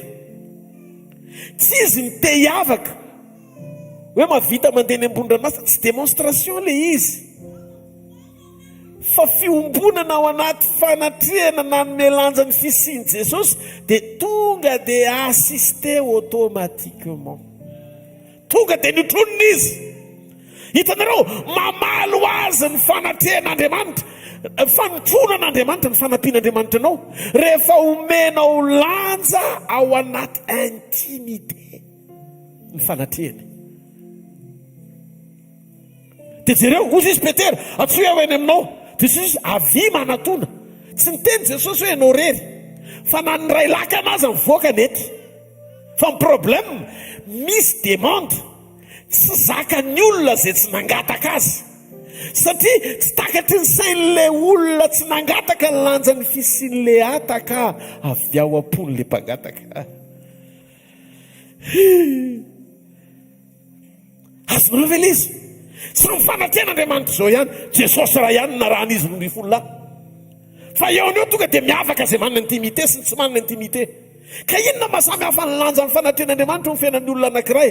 Tsy hoe tsy eo akory Jesosy raha tsy nandeha teny ambony rano 1:12 fa teo izy fa nampiavaka amin'ny Petera satria manana fifandraisana ampolalina ny considéré zahay considération. Rehefa inona Andriamanitra ny considérenao hoe eo ary rehefa inona izy ny tsy tianao hita dia considérenao hoe tsy eo. Zay mamelanja ny fisian'ny fanatrehany ihany no anehono ny fanotronany ao anaty fombana fa miaraka aminao izy. Poy anankiray ngeza be zay, nona sy tia fanatrehan'Andriamanitra Petera. Tsy vavaka mahazatra no entiny eo anatrehan'Andriamanitra isan'andro ohatra ny tia Moizy tia ihany koa, fo tena feno etaeta nitadiavin'Andriamanitra anehoana ny fisehony. Zany na tonga tsy hoe ny mpianatra rehetra ny teo tendrombohitra ny fiovany endrika zay tena mangetaeta ihany, fa zao tia metra-panontaniana androany maraina ao anatin'ity sekoly, inona no marina ao anatinao? Rehefa manana ny fanatrehany ianao rehefa manana ny fanatrehany ianao dia tadidio ny fanatrehany no mitondra ny rehetra. So eno ity famarinana ity eno kely, ny fanatrehan'Andriamanitra rehefa eo amin'ny fiainanao dia ny fanatrehan'Andriamanitra no mitondra ny rehetra momba n'Andriamanitra, tsy misy tomika fa tonga dia amin'ny fahafenony. Eo amin'ny fanatrehany tsy ny ampahany fisehony fa izy mihitsy. Izy mihitsy. Rehefa eo zany ny présence dia zao ny zavatra mitranga, tsy mila roasina ny devoly fa miala ho azy. Tsy mila mandany fotoana ianao ny amin'ny fahotana fa tonga dia mankahalaotany ny olona feno fanatrehan'Andriamanitra. Tonga dia le toe-pananao mihitsy tsy mahazaka ny zavatra tsy zakan'Andriamanitra, satria nanaiky ianao ny ameno ny fisianao ny fisiny ho ao anatinao. Zany mahatonga ny Paoly laza mba hamenona anareo ny fahafenon'Andriamanitra rehetra. Dia ny olona feno Andriamanitra tonga dia manana ny toetrany, manana ny fitiavany, manjaka ao anatinao. Tsy karazan'olona mora voasariky ny ota ianao, tsy karazan'olona mandeha eo amin'ny nofontsony. Zay no mahatonga ny dirige tena hoe mitarika anao ho any amina société de prière na antombavaka. Tena tokony ho etaeta ao am-ponao mihoatra lavitra aloha zay ilanao an'Andriamanitra ao anatin'ny ady zay atrehanao, ny fanirianao ho ambony sy mihoatra ny fanatrehany no ny zavatra rehetra. Ny ratsy mitsoaka, loza, miala, mametra-pelana hatramin'ny afon'ny laforo rehefa ao ny fanatrehany. Tsy ny zavatra rehetra mila hoentinao mabavaka, fa ny zavatra rehetra mivaly eo amin'ny fanatrehany. Zany mahatonga antsika eo amin'ny assemblée rehefa mivondrontsika ka eo amin'ny fanatrehan'Andriamanitra misy fisehon'Andriamanitra sy fanehony azy, izy ny maneho ny tenany ao anatin'ny fanatrehany zay tsy azo ny fonotsika faritana sy ny faminanitsika ho faritana velively. Rehefa eo amin'ny fanatrehany dia manamaso ny fahavalo hifankahita aminy. Sana amin'ny 7:17 efa nizaraiko nanomboka tamin'ny fanombohan'ity taona ity zany mandrakandroany hoe ny ranomasina kay nahita ny fanatrehan'andriamanitra dia nizara roa izy. Zany hoe ny zavatra hita ny zanak'Israely ranomasina mena, fa le ranomasina ndraiky tsy nahita ny zanak'Israely fa nahita ny fanatrehan'andriamanitra dia nandositra sy niorika Jordana ozy izy. Ny ranomasina hitaka nandositra ary niorika Jordana. Dia 14 dia jenareo niororo tena hoe 14 amin'ny Salamo 7:100 ny tendrombohitra mifaly avanja tahaka ny ondro lahy, ny avoana tahaka ny zanak'ondry. Ny 15 ino zato mahazo anao ranomasina, manontany tena ny olona fa maninona ka le ranomasina mizara roa, maninona nandositra ianao Jordana amin'ny orika. Dia ny 15 ary ianareo ry tendrombohitra no mifaly avanja tahaka ny ondro lahy, ary ianareo ry avoana tahaka ny zanak'ondry. Dia ny 9 manaraka miororo io eo anatrehan'ny tompo ry tany dia eo anatrehan'Andriamanitra Jakoba. Hitanareo, fanatrehan'Andriamanitra no nampiororo ny ranomasina sakana. Raha hoe problème ny ranomasina satria sakana tsy ahafahan'ny zanak'Israely mandroso, dia niororo ny ranomasina rehefa hita ny Andriamanitra. Tsy anao ve manamora fiainana miaraka amin'Andriamanitra? Toe-po fotsy sy toe-panahy amboary ny fanaraka amin'ny sitrapony, sady alalany anao zany amin'ny fotoana-pakarany, mampahazo ainy zany anehoanany tenany dia ny eto ambony tany atonga anao otroniny. Averin'Andriamanitra zany amin'ity farany taona ity, satria hatramin'izay tsika niaina ny fisiny tao anaty teoria, fa manomboka izao tsika hiaina ny fisiny ao anaty pratika. Ty taona ity zany Andriamanitra aneho ny fisiny ao anaty pratika mpanontronana. Hitanareo izy, le izy tsy fahamarinana natao fantatrao fotsiny, fa le izy fahamarinana natao hiainanao. Ny olona manomana ihany no afaka mandeha miaraka aminy, satria zay vonina ny mandeha. Halleluja! Misy taontsika la ny andro eo am-pandiniha tena miady mafy amin'ny fahotana lavo zao. Ny antony diso ny fivavaka ao. Ny fivavaka ao te hita ny tanan'Andriamanitra fa tsy manome lanja ny fanatrehan'Andriamanitra. Rehefa omenao lanja ny fanatrehan'Andriamanitra dia Andriamanitra mifahafenono no miaraka aminao. Dia jereo ane ka ny ranomasina mena misokatra, Jordana nisokatra, sy ireo lalana rehetra izay nandana ny zanak'Israely ny sokafan'Andriamanitra na ny tendrombohitra raha mifaly avanja. Dia ozy izy ny Baiboly miororo ny 17 ry tany, ny tany mihitsy no miororo rehefa eo amin'ny fanatrehana, ka mahatonga anao ampahorian'ny tany niady tsisy fanatrehana fa te handeha ao ambany fanosorana fotsiny. Ny pratika mpanosorana ianao no mahita problème ovahana, satria eo amin'ny fatany ny onction-nao ny amana olana, satria izay koa ny amaritra ny fononao sy ny fanatenanao an'Andriamanitra. Fa rehefa tapitra ny dimension ny onction, tsy ianao tsony no mampiasa an'le izy rehefa eo amin'ny fanatrehana, fa izy miditra tsehatra mijoro manamarina ny fisiny eo amin'ny fiainanao, dia ny maso ny problème indray ny manana maso mahita fa miaraka aminao izy. Halleluja! Miorororo tany eo anatrehan'Andriamanitra. Ka ty taona ty tsy taona anambarana anao amina fandresen-dahatra fotsiny, fa eo Andriamanitra mila otroniny ianao. Efa ampy izay sekoly fanotronana izay, ampy izay teoria izay, fa tonga amin'izay ny fotoana hisehoan'Andriamanitra. Mialohan'ny akarany mila matsapy ianao miaraka aminao tsy tamaso aloha izy, ary eo amin'ny fiainanao izy amin'ny alalan'ny fanekenao anomana ny ao anatinao. Halleluja! Ho karazan'olona mety amin'Andriamanitra, matahora an'Andriamanitra, matahora azy ajao izy, ajao fa masina.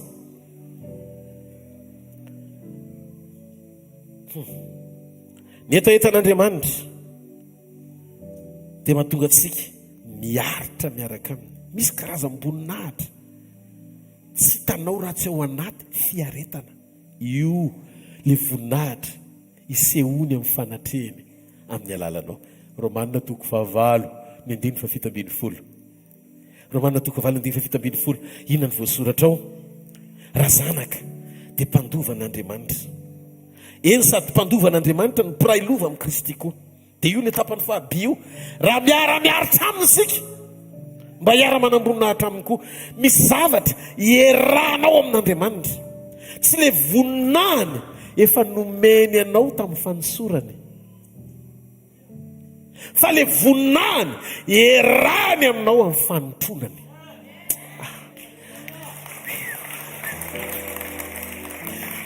Io voninahitra io tsy miseho raha tsy misy fiaretana.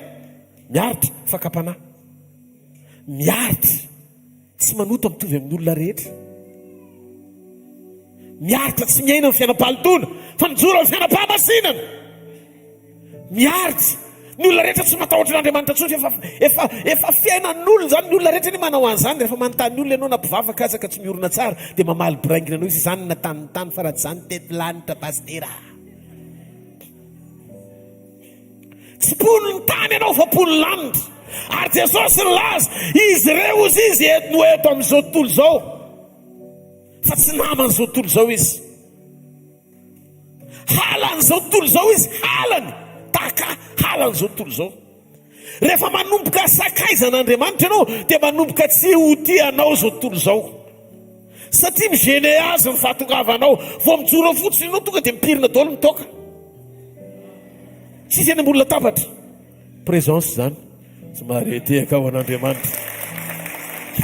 Halleluja. Tsy samanaonao mifananza eo avy eo pasteur Rodolphe ho vai ty fivoriana ty fa iny tena olona tena tsy manaiky mihitsy raha vao mivorivory eto ka misy tsirariny. Mahitsy sonina avy any amin'izay misy azy any izy iny mantsy. Ianao koa ny ohatra zany. Raha vao présent ianao miaraka amin'ny fanatrehan'Andriamanitra dia efa fantatro ny tontolo rehetra fa misy atmosfera lanitra eo ny dikany. Dia ny zavatra mitranga mitsoaka daholo fahotana délivreny. Zany no mahatonga an'ireny mpanompon'Andriamanitra tany amin'ny testamenta tsy testamenta taloha fa tany aloha tany ohatran'ireny hitan'ny misy mpanompon'Andriamanitra Amerikana mamany lavaka ohatra zany tamin'ny vanim-potoanany. Vao mipetraka eo izy tonga dia mibebaka ho azy ny olona, satria afaka maneho amin'ny alalan'ny fisiny Andriamanitra hoe présent eo koa fanatrehany. Tsy mila nirasy lahatra ny Zakaiosy eny hoa Jesosy hoe mibebay ianao fa hitako daholo zao ny ato an-tranonao. Eto zao tonga dia mahita andra-paminaniana ato ambadika ty nisy volana fenonao maly avy any amin'ny takinao le hetra le matevitevina mihitsy izy ato amin'ity rindriny ity zany. Ary ato ambany ato koa ato ambany gorodona koa ary mbola nisy nanafenanao satria rakitra matavina ataonao tao. Tsy mila maminany Jesosy, présent fotsiny izy.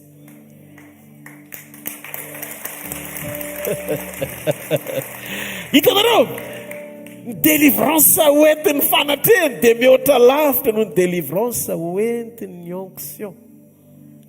Nefa mila fantatro ihany koa fa raha tsy hoay ianao vao ositra dia tsy afaka miditra tsehatra Andriamanitra mitondra ny fanotronany. Miara-miasa ny fanosorany sy ny fanotronany. Tsy maharetehaka ao an'Andriamanitra. Alleluia. Manomboka androany, point voalohany, mangetaetainao an'Andriamanitra. Manana fiainam-paharetana. Ao anaty faharetana sy fiaretana. Miara-miaritra aminy ao anaty faharetana. Miaina ny fitiavany. Manohitra fakapanahy. Manaiky ijoro amin'ny sitrapony. Manaiky ho taria amin'ny fanahany. Dia mahatamana ny fanatrehany. Mba ho tamana ianao Jesosy, tsy ho teritery amin'ny fanahinao. Taro ny fo kasikanao ny fino, raha mbola velona zao no faniriko hitsaokanao. Ny antony fisiko hitsaokanao.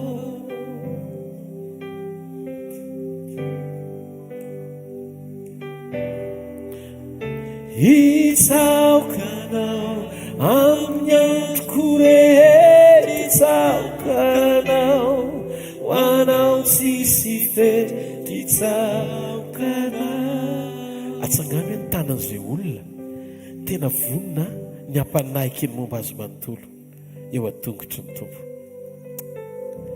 Dia teny amin'ireny tanina mitsangana ireny an'ity fahamarinana ity. Jesosy tsy tonga nameloka anareo. Jesosy tena tia anareo.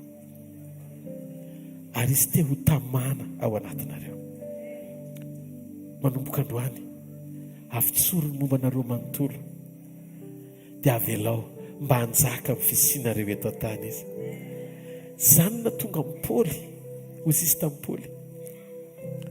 Paoly ianao mitaraina mba nesorana tsilo fa za teteny aminao ampoanao no fahasoavako.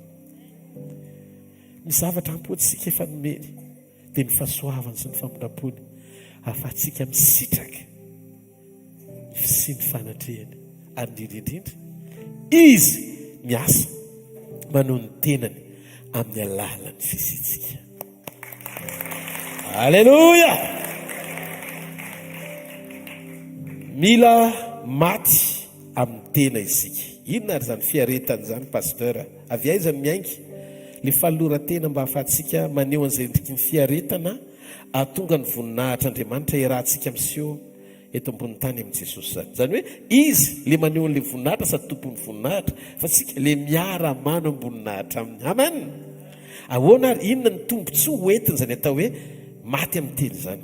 Maty amin'ny tena manaiky amono ny sitrapo eo amin'ny nofo, mifankahita amin'ny voninahitra ny fanatrehany. Amen. Ianao zany manaiky brisement. Fantatrao ny dikany brisement? Piteny ianao mba hamoaka, piteny eo amin'ny nofo, pitena le sitrapon'ny nofo mba hamoaka le jus pahatsarana avy aminy ao anatinao. Pasteur, azonao zavaina bebe kokoa ve? Eny, mazavaiko aminareo le izy. Nareo hoe nahita voninkazo ohatry hoe ilang-ilang anaovana parfum. Pitenana izy ireny aloha zay vao mivoaka ny menaka, zay vao mivoaka ny essence. Tsy afaka mivoaka ny antony ny fahatsarana amin'ilay voninkazo raha tsy pitena izy. Ary ny jus de raisin pitena koa ny voaloboka vao mivoaka ny jus. Na voasary pitserina koa vao mivoaka ny ranony. Ary ohatry ny voa anankiray. Atsy-pahazo hoe tany hoe voambary efa mbola hitanao amin'ny herintaona fa mbola tsiponina efa tsy misokatra. Fa rehefa any amin'ny tany izy no tsipy dia loly akorany dia mivoaka sy mitsimoka le vary ary mivokatra amin'izay. Ary Jesosy mihitsy nefa niteny an'izany, mila maty amin'ny tena isika. Tena tratrako amin'izay le valy tenin'Andriamanitra mazava be momba n'le izy. Amin'ny Exodosy 3:30 dia hozy Andriamanitra tamin'i Moïse, tsy mahazo mahita ny tavako ianao fa tsy misy olona mahita ka ho velona. Ninona ny tian'Andriamanitra tenenina amin'izany? Tsy natao amin'ny olona velona eo amin'ny nofo ny fahitana ny voninahitra, fa tsy maintsy maty aloha vao mahita. Ka le tsy voatery hoe maty nofo, fa maty ara-nofo, le toetry ny nofo sy ny filan'ny nofo.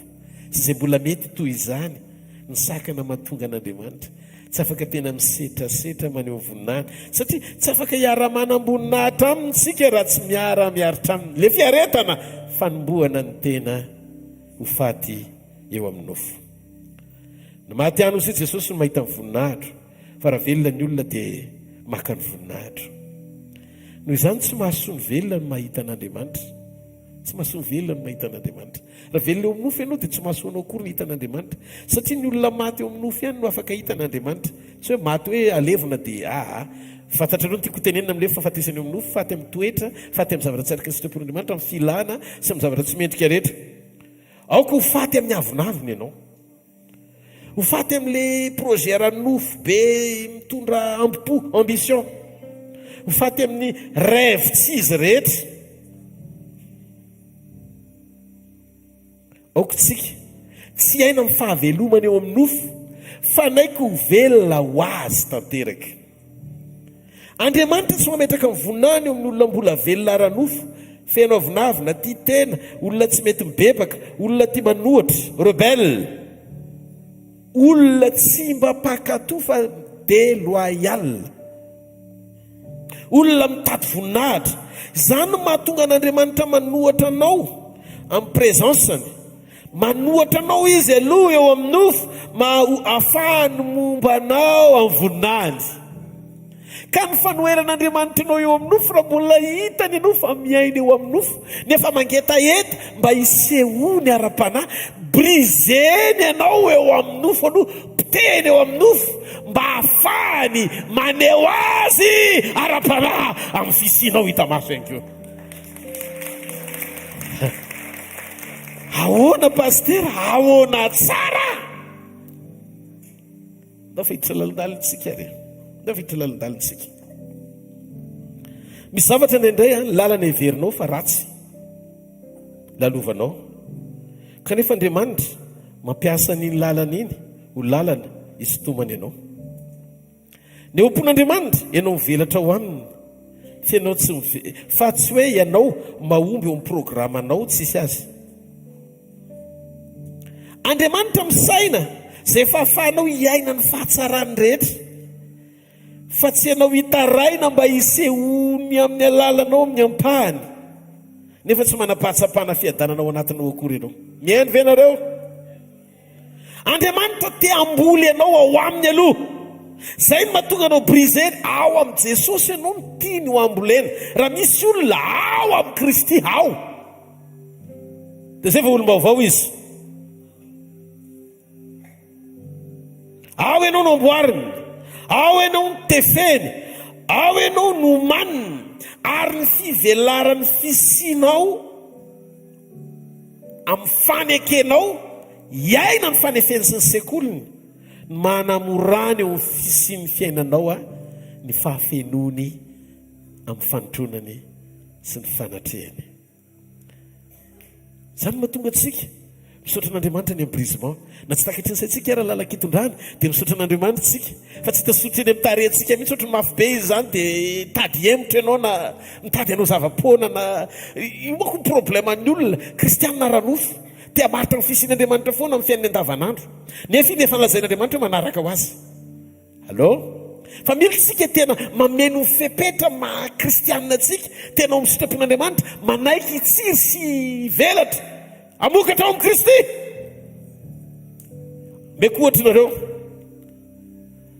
fa iza natonga amin'ny Petera nandritry ny alina tsy nahazo trondro? Andriamanitra. Satria raha nahazo trondro izy tsisy toeran'i Jesosy tao anaty lakana fa feno trondroko. Dia zao ilain'i Jesosy maraina ilay lakana dia nomanina nandritry ny alina, nefa ilay alina nomanana ny Petera mangirifiry taminy satria kapoaka sy boatina orita miaraka amin'ny hoditra akondro no tratra tao anaty ratiny fa tsisy trondro naray ary. Izany hoe mpangoropako aloha izy taloha fotoana nanenona trondro azy. Nandritry ny alina izy nandeha, fa eritrereto hoe tonga dia neto ny programa amin'ny Petera sy ny planina amin'ny Petera sy sitraponety efa mivavaka ane Petera Andriamanitra mba ataovy mahazo trondro fa teriny ankonako mba handafotsako an'ity dia mba hatonga ny ekolazy ny mpianatra ny jirama satria zareo mipetraka tena akaiky matriseza.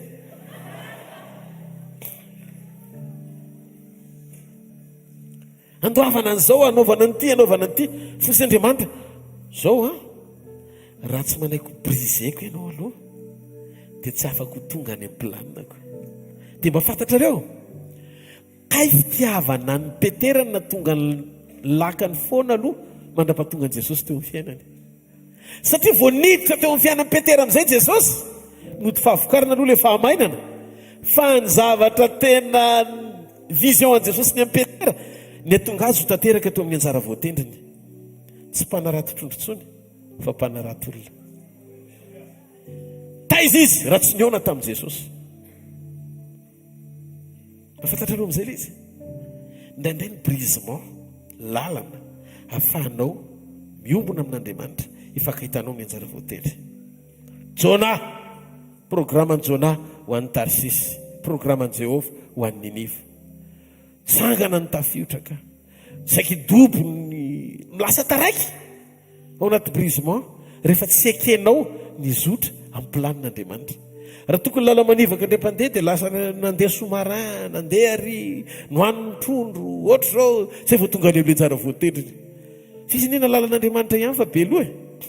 Nandeha tsika rehetrarehetra be loha sorotsiribiana daholo. Zay teny tonga ka tsy ekeny sainao ataonao amainy neto aloha rehefa avy anao manao ny ataonao ihany. Jona tonga amin'ny brisement.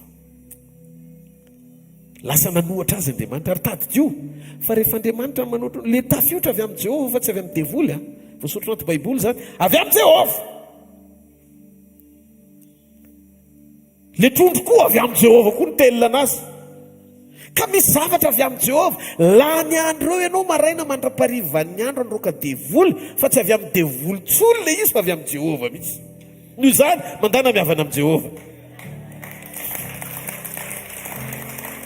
Mila manao lema ianao anaty elizy miteny ety tamiao zay vao milamina io fa aza terenao hoe miala ny devoly tsisy toerana ho an'ny devoly eto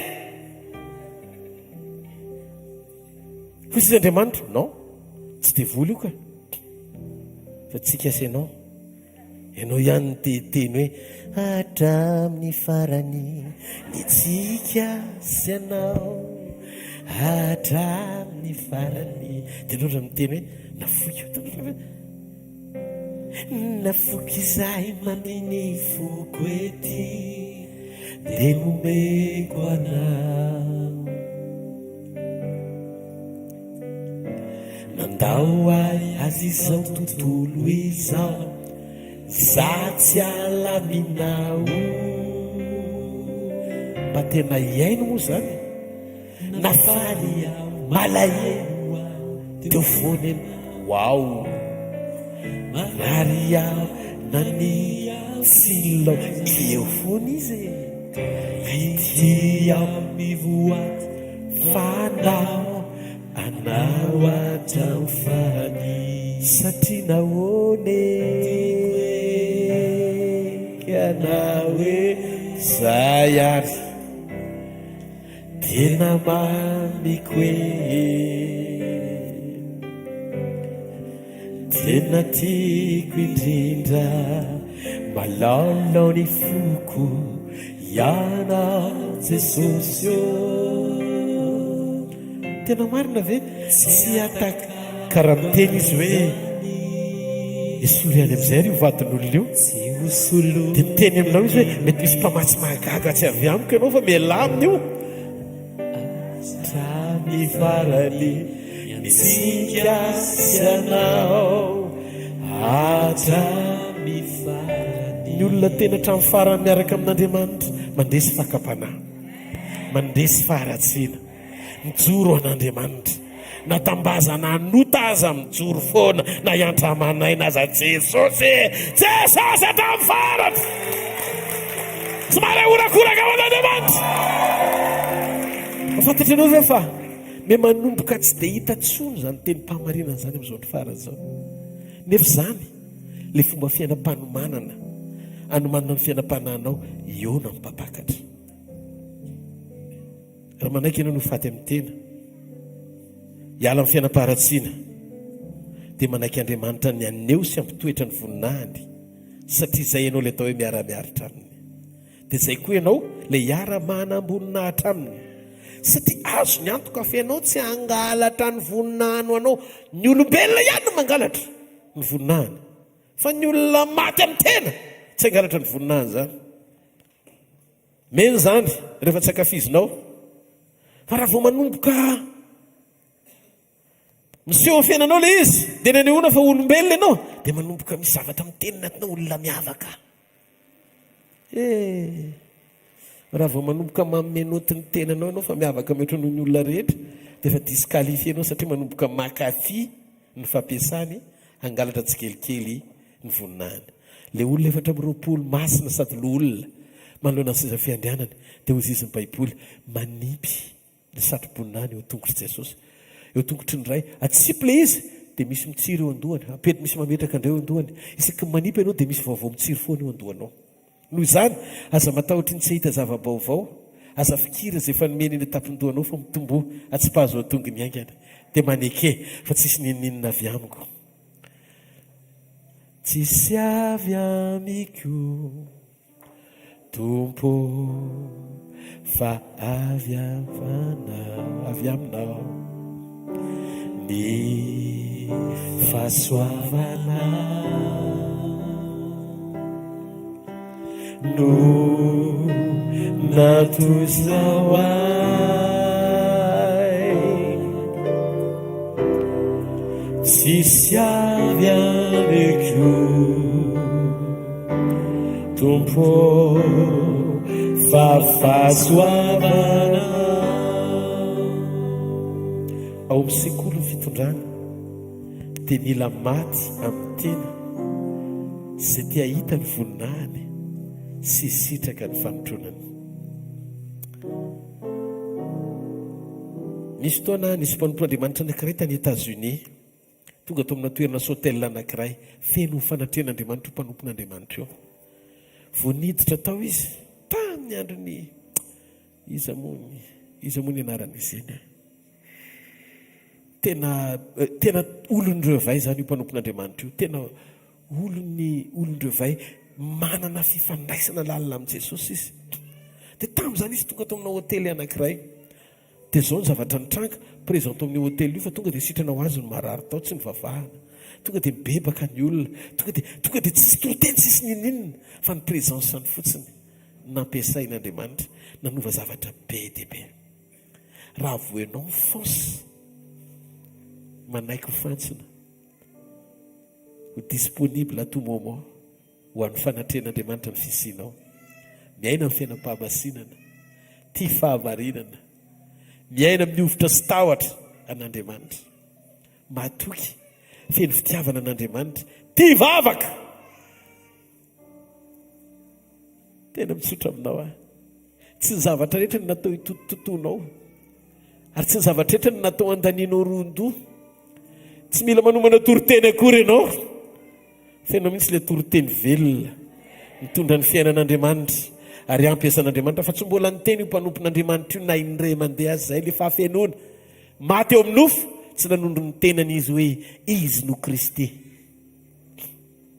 satria tsisy avy aminy na kely aza. Maty amin'ny tena dia olona miaina mifandavan-tena. Raha misy olona te hanaraka teoko izy handaha ny tenany, aza vela izy contrôle be avy amin'ny olona zany apetraka ao eo amin'ny fiainanao, ka tonga anao hivily lalana toy ny miandry fanaraha-maso ara-paminaniana vao iorina. Andriamanitra tsy miantso anao ho tezaina ara-paminaniana fa ho tezaina mpaminany, fa ho tezainy teniny.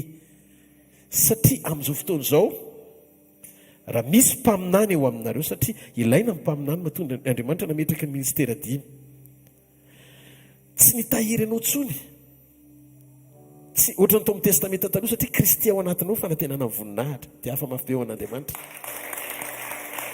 Fa ny rôle ny profety dia mitondra porte parole izy, manambara ny marina sy mamerina anao tongotry ny tompo, ary manangana sy maneho aminao ny fahatsan'Andriamanitra mba ho tanteraka olo masina ianao sy marina, ary mendrika ho amin'ny fiangonana ampakarina, mampiavana anao amin'ny Kristy. Mazava ho azy. Le mpanompon'Andriamanitra misy feno fanatrehan-dreny tsy mila miteny eto Andriamanitra amin'izao fotoana izao bebanareo, tonga dia miditra ho azy any ampon'ny olona ny fahatsapana ny adalany, dia manomboka ny contrôle mivantana eo amin'ny fiainan'ny olona ny Andriamanitra rehefa feno ny fipetra-piombonana. Tsy orgueil mahatonga anao miteny hoe tsy mila olona tsony tsy ilaiko, avinaviny zany. Fa matotsika nataon'Andriamanitra samy hafa sy navorony eto anao atao hoe corps du Christ mifampila. Miverena reto anaty Baiboly amin'izay voasoratra jereo tsara ny tenin'Andriamanitra. Mifampilitsika, natao hifampatsiarotsika, natao hifampaheritsika. Matoa miteny ny Baiboly aza mafoy ny fiarahantsika mivavaka tahaka ny fanao ny sasany. Tsy tia no sasany ianao, ohatra ny amin'ray sasany tia no fena ianao, pile ao amin'ny Kristy, amin'ny 6 ora-pile,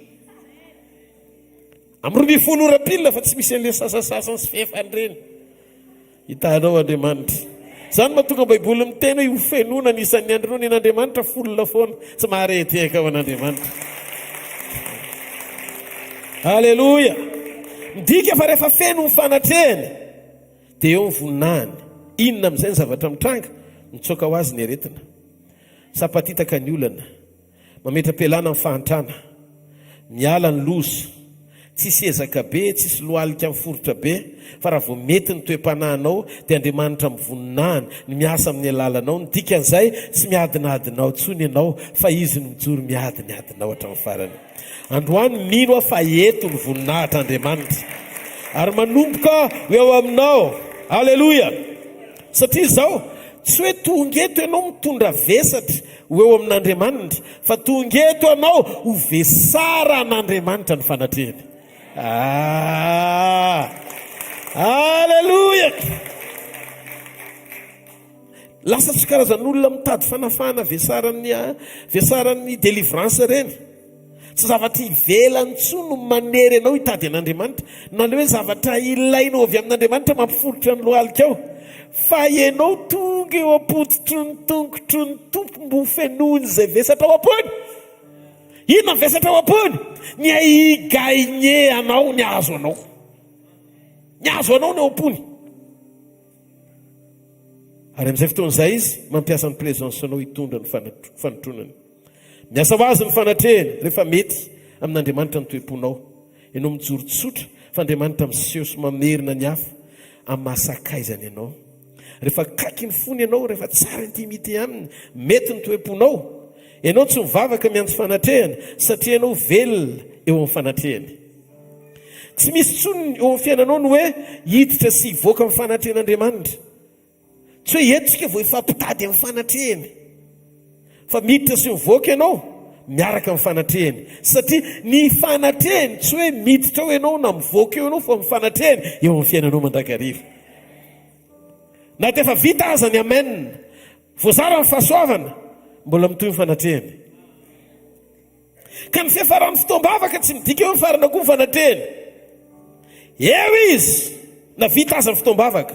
Satria sakaizanao izy, mifankahita-po aminao izy, tianao izy, mahalala azy ianao, mikonsidere ny fanatrehany ianao, na ny anatin'ny aizy, na ny amin'ny mazava, na mangingina, na ianao rery, renao hoe tsy rery ianao. Halleluja. At least tsira fotsiny, fa fatsapanao am-ponao mihitsiny. Halleluja. Ozy ianao, tsy rery aho fa manana hanao, tsy rery aho fa miaraka aminao, ny fitiavanao no eriko sy andriakinako, manafaka ny taotro sy ireo aiai tsy rery aho, na mandalo ahy sarotra ianao mitantana fa tsy rery aho. Halleluja. Rehefa renao hoe eo Andriamanitra, tsy samangalatra ianao. Rehefa renao hoe eo Andriamanitra, na vola mikesika aza ny tonga eo nefa ropatsany ao an-trano, eo no ahitana hoe tsy mamona ny anteranao fa Andriamanitra. Dia andao tsy kisainy le Andriamanitra hodinao faniny eo ny trano mamona sy le Andriamanitra mbola hafa mbola tiany hotompona reny anie. Andaninao ny rondoanao reny anganaraka anao kory vao maty anao tonga dia ataony ny ankonanao variboba amin'ny fanananao nefa ataony namarotanao ny fanahanao ray manontolo tamin'ny lainga sy ny alatra ary ny fanangonana tsy marina. Vao miala eo eto fotsiny dia efa tonga ny tompony eo. Noho izany aza varina manangona an'io be makaiza any kony aza metraka fo ao anatiny io. Avelao ny rehetra ho anao dia izay anaraka anao. Fanatrehan'Andriamanitra asa tsara fahalemem-panahy vao misy mahantom-pisy ny ilan'Andriamanitra anao amin'ny fanompona, amin'ny asany, amin'ny fanjakany. Ataovy ianao mavidiky indrindra maneho fa tia azy, tsy mila fanentanana rentanina isika rehetra fa nirakotra an'io dia indimy misesy.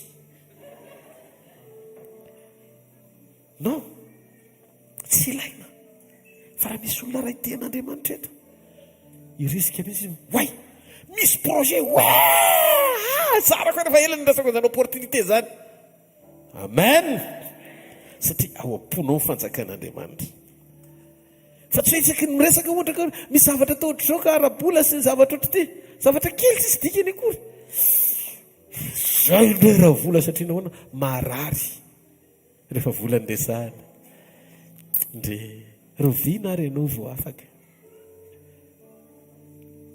fitsory ihany vola tsy problème aloha fiainam-panano mitsangana aloha zava-dehibe eto miresaka aloha tsika hatreto ny fiainam-panano mitsangana miverena tsara ianao a atao zay resanao amin'Andriamanitra mba ho afaka amin'izany rehetra ny sasy zany alleloia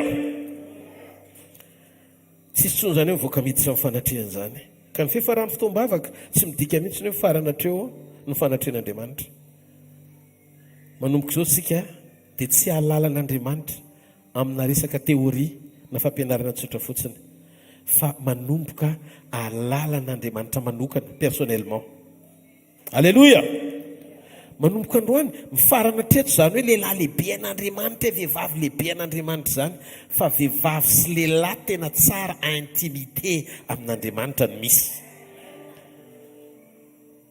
ianao ne tsy hoe niezaky ny halalan'Andriamanitra fa ianao miombona amin'le mahalala anao mihoatra ataovy amen noho izany rehefa tsapanao hoe eo ny ray eo ny zanaka eo ny fanamasina dia hozy Jakoba efa teto amin'ity toerany ity tokoa Andriamanitra fa zany tsy nahalala fa androany fantary fa eto amin'ity toerany ity tokoa Andriamanitra ary miaraka aminao izy sy ao anatinao amin'ny anaran'i Jesosy ao kanjaka eo amin'izay toerana misy ianao ny fitiavana ny fahasoavany ny fahamasinany ny fanafahany ny fanasitranany zay rehetra momba azy fa aza tsinganina fotsiny hoe tsy mihena amin'ny fahamasinana akory no tsy mihena amin'ny fahamarinana akory nefa ny tianao isehony eto ny fanasitranany nefa tsy eo ny fahamasinany fenoy aoka izy ameno ny fisiny amin'ny fanatreny amin'ny alalan'ny fisiny ao taovy amanina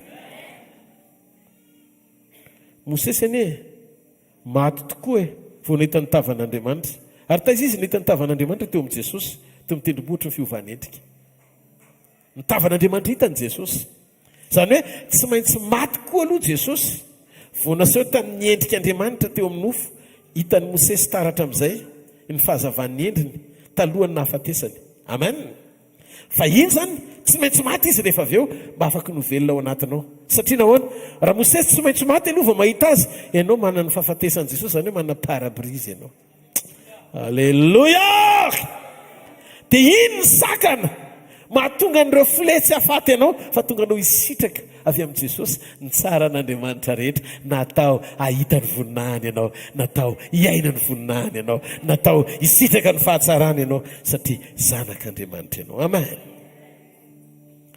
mihoatra ny fanomezan'Andriamanitra antsika satria Andriamanitra tady-dio ataodro tsara ny tanan'izay mandrehana amin'izay andray fanasany tompo amin'izay tsika enoy ty fahamarinany ty enoy ty fahamarinany ty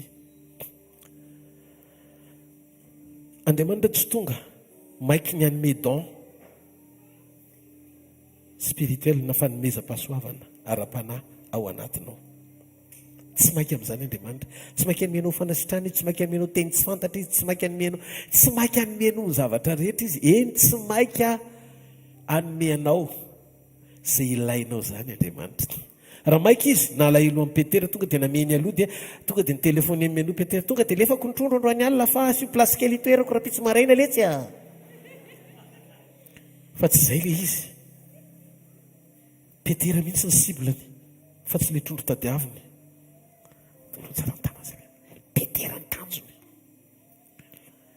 mba fantatra hoe nisaribidiny fisinao mason'Andriamanitra ho mihoatra lavitra ny zavatra hitadiavanao azy noho izany valio ny antsony voalohany tsy dao no nomeny tsy fahasoavana tsy onction tsy nydretrarehetra le tadiavintsika hoe tena tonga dia mampirehitra be rehefa mihetsika Andriamanitra tsy ohatran'ny jentilisa fatra mpitady famantarana ny atitude tadiavin'Andriamanitra ao anatinao hoe raha tsy mahita fahagagana sy famantarana tsy dia tena miorona loatra satria betsaka mantsy ny vesaranota mitady ny taran'Andriamanitra fa tsy te hiova eo amin'ny fanatrehan'Andriamanitra ny fanomezan'Andriamanitra ambony indrindra kado tsara indrindra dia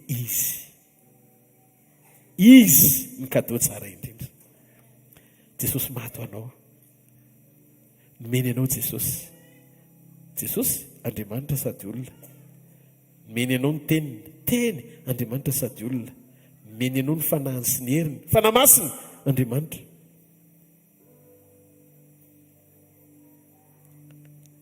Andriamanitra tsy nanome kadô latsaka ny tenany noho izany aza miezaky ny mampidina mitady kadô afaka ohatra ny fanomezanao lanja ny asaribidiny fanomezany mihoatra noho izay tadiavinao. Zay ny mahatonga milaza aminareo hoe raha mandinika kely tsika menakavy ireto dia manapatsapana ao anatinao fa ny fanomezan'Andriamanitra anao sy ny efa nataony dia ambony lavitra no irazanao anazy io. Averiko foana zany satria nomen'Andriamanitra anao ny ainy fa tsy fiara. Ary tadidio aza miezaky ny aneo ny fisian'Andriamanitra sy ny fombany amin'ny fabetsahany zavatra ananana sy ny firentirentiny zavatra ety ivelany eto amin'izao tontolo izao. Satria ny tilikambony Babela tsara be fa Andriamanitra nidina nanohatra azy. Ny olombelona tsy misy Andriamanitra afaka manangan-javatra. Noho izany tsy voatery eo Andriamanitra raha mandeha be le fera na tsy mandeha. Ny alalàna fa eo Andriamanitra misy fiadanam-po ao anatinao na tsisy nininona mandeha azy.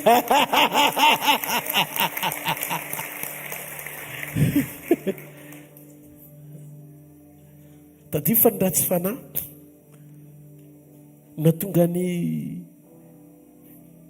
Davida ny teny saika sy lafaka nahita ny ratsy fanahy ambinina fa misy Davida hoe no ny teninao izay nampahery ahy tsy misy fiadanana ho any ratsy fanahy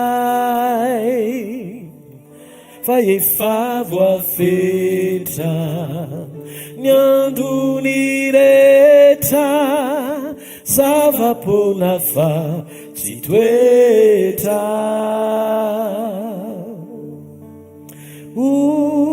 tanako ny tarigetra.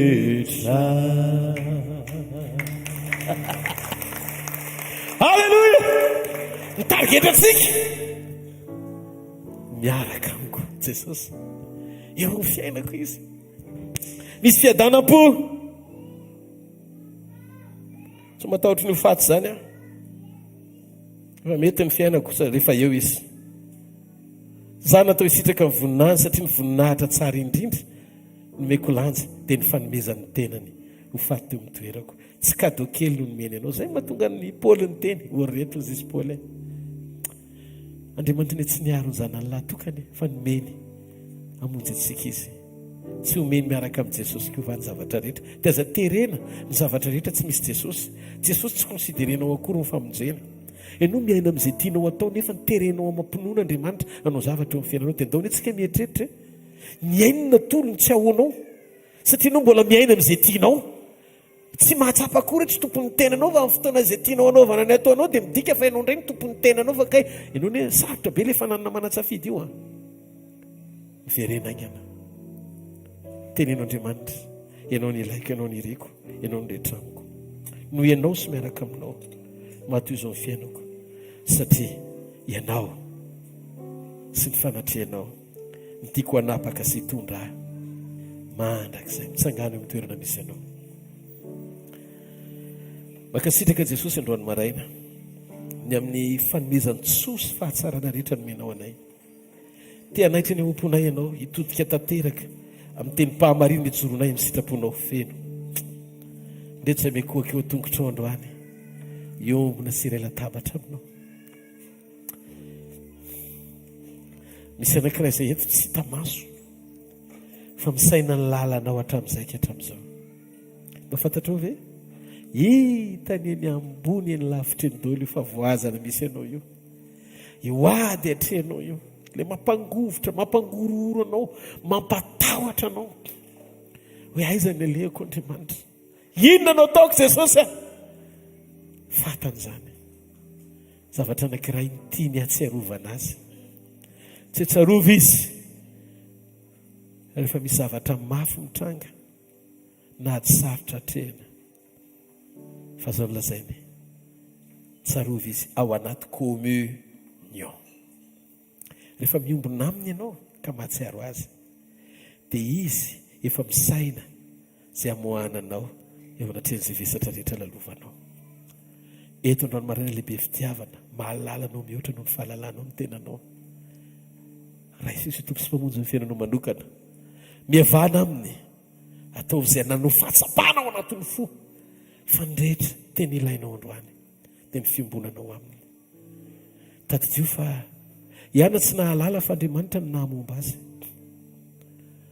ary ihana tsy nahalala fa lalana tsara ny tiavan'Andriamanitra azy ny mbola nitoerany tao anatin'izay mety ho adiny lalovany na teo aza ny Yeso ny penina vadiny rafivaviny vokatra ny fahamombany. Fa rehefa voatery izy tonga teo amin'ny fanatrehan'Andriamanitra dia miantso ihana.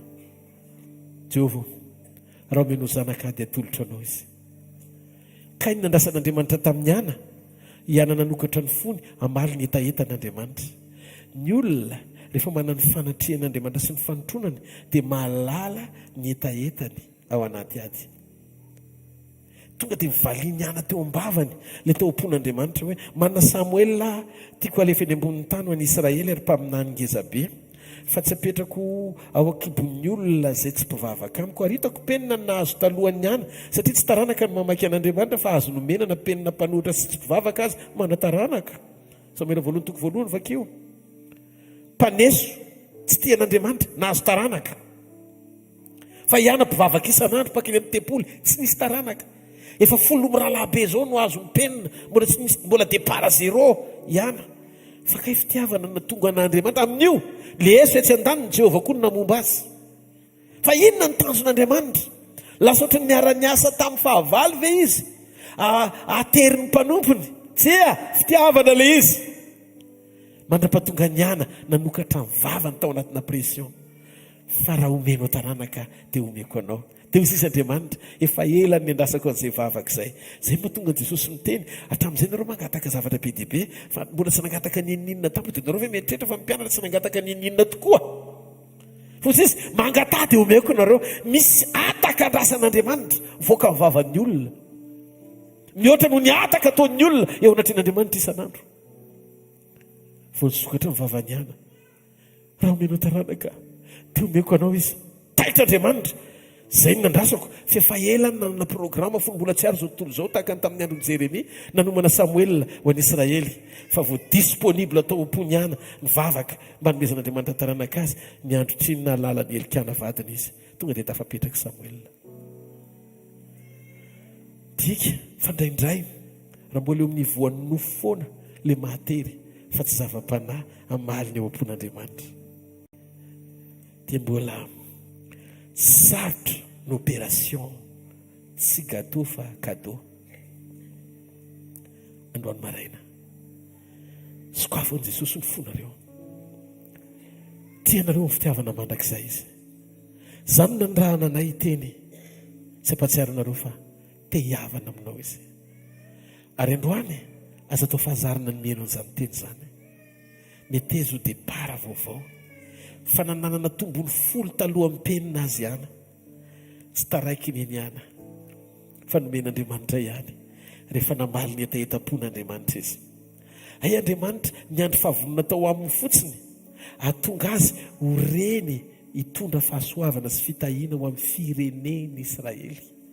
Ka ny zavatra sarobidy tsy tonga mora foana zany, fa matetika ao ambadiky ny brisement ekenao iainana, tsy amitsoranao an'Andriamanitra ny miafina ny fanehoan'Andriamanitra ny fanatrehany, ampiavaka anao amin'izay hafa be dia be. Nirinao teo aloha fa niry anao raha-pitso.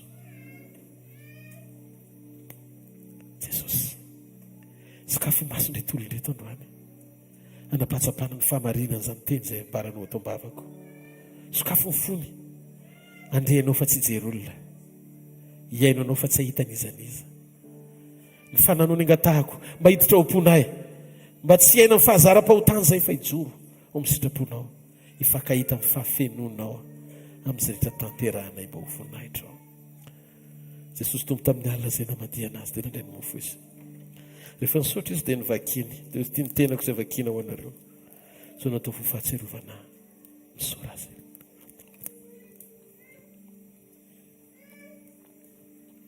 Takizany tio ny kapoaka,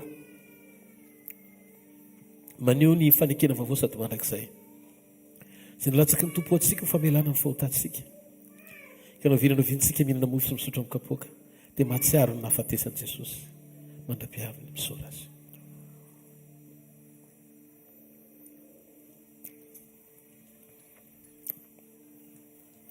Misaotra Jesosy ny amin'ity nofotrao sy ny ranao izay no haninay. Maro-panehoana fiombonana vaovao indray ao anatin'ny teny amin'ity taom-baovao ity fa taona isehoany fanatrehanao miariary amin'ny alalan'ny fisinay. Tonga ny fotoana ny pratika Andriamanitra aza velotary izay na ho taraiky fa metraka ny fanjakanao izay ho ambony sy mihoatra lavitra no zavatra rehetra. Misaotra fa mbola isan'ny velona izay trapa-mijena iaina ny fisin'izany ho voninahitra ao amin'ny anaran'i Jesosy. Amen. Ty hafa mafy an'Andriamanitra anao mifanatitra ao an'Andriamanitra isika aza misy miala fa mbola hiara hivavaka isika aoriny zao filazana sy fanatitra izao.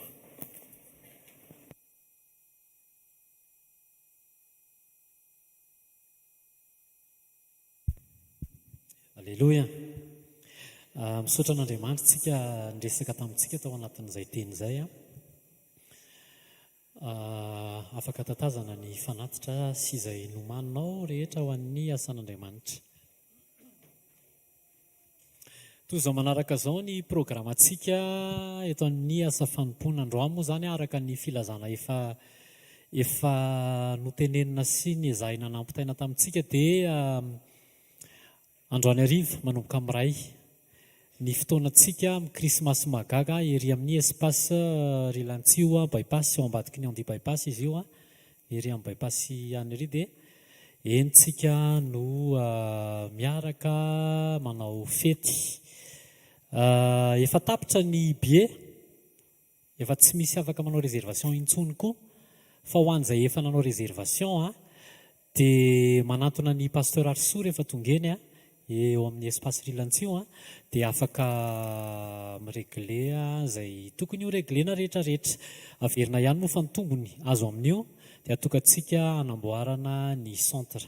Tsika tao anivon'ny asa fanompoana dia tsy misy hoe fety isaky ny anina hoe paska hony andao anao fety anina anao ezaka anao inona fa io krismasy mahagaga io angambany raha ny fitadidiako no mba fotoana ahafahantsika eto anivon'ny asa fanompoana miaraka manao fety miara-misakafo miara-mira miara-midera koatra ny eto amin'ny trampokon'olona bien sûr fa indray mpandeha isa-taona dia le krismasy mahagaga no mba anaovantsika an'izay fiaraha-mientana sy fiarahana amin'ny fety izay dia raha zao ianao vao mary an'le anina hoe misy an'izany kay rariva dia zao zany ianao dia afaka miomana ao amin'ny herintaona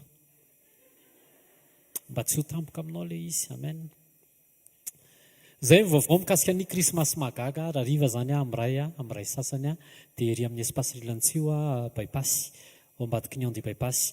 Amin'ny 29 décembre tsika dia manana programme ihany koa iarahana amin'ny tarika Vero Ranaivosan 29 décembre amin'ny 3 ao amin'ny petite salle amin'ny Palais des Sports na ao amin'ny Petit Palais dia afaka maka invitation any amin'ny sekoly na isaky ny fotoam-bavaka any amin'ny vidéaste reto aloha reto zay te hanatrika an'io mariana fa tsisy vidipidirana izy io fa maka invitation any amin'izareo ny pasteur sa kosa dia manana invitation manokana izay alaina any amin'ny pasteur Vero Ranaivosan 29 décembre amin'ny 3 ora ao amin'ny petite salle ny Palais des Sports na Petit Palais. Ny sekolitsika amin'ny herinandro dia tsy miova averiko ny sekolitsika amin'ny herinandro dia tsy miova latsanainy sekoly famana olana talata sekoly fanasitranana ary alarobia 5 décembre dia sekoly fitahim-panasy fanambiana toetra ho an'ny tsirairay avy sy ny isam-batan'olona ary ny isa-tokantrano. Misy sekoly latsanainy talata alarobia anankiray ny alleloia alleloia mankasitraka tompoko. Zoma tsy miova amin'ny fotoanantsika feto amin'ny trampokon'olona Analakely any manomboka amin'ny 4 zoma fanotronana ary ny asabotsy dia ohatry ny androany maraina ny fotoanantsika sabotsy communion sabotsy fandraisana eto amin'ny trampokon'olona Analakely manomboka amin'ny 7 ora maraina. Alleloia. Azadinoana fa mandeha mivantana amin'ny HVKL Mission Events ny fotoanantsika rehetrarehetra eto dia enregistré ao ilay fotoana dia afaka mamerina mijery ianao mamerina mieno ianao le teny androany zao a tokony ataonao tena terenao a mba tonga fiainanao le izy tsy mijanona faniriana fotsiny tsy hoe teo zay ny tenen'ny mpanompon'Andriamanitra teo zay ny tenen'Andriamanitra teo tsy hoe teo fa tena mamadika an'le teny ho tonga fiainana iainana isan'andro a dia mitondra ny fanatrehan'Andriamanitra feno mandehandeha isan'andro tsika tsirairay avy. Amen. Amen. Dia azo adonana ihany koa fa manana radio tsika na eto Antananarivo na any Antsirabe na any Majunga FM 90.8 mitovy ny fréquence afana manaraka an'izany radio zany FM 90.8 dia eno tsy tapaka zany fa ho hitanao tsara ny fitombonao. Amen.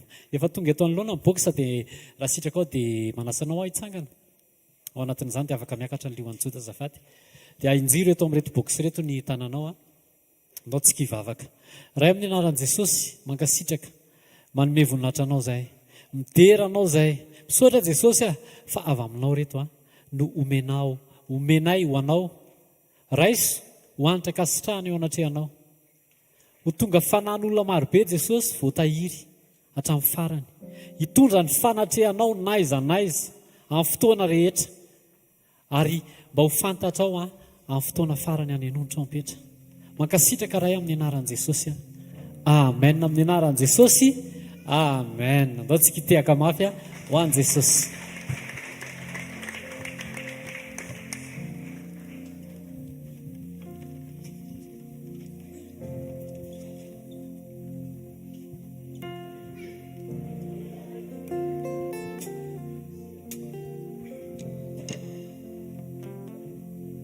Oia firy amintsika ndresy lahatra fa tena natao anazy ty toty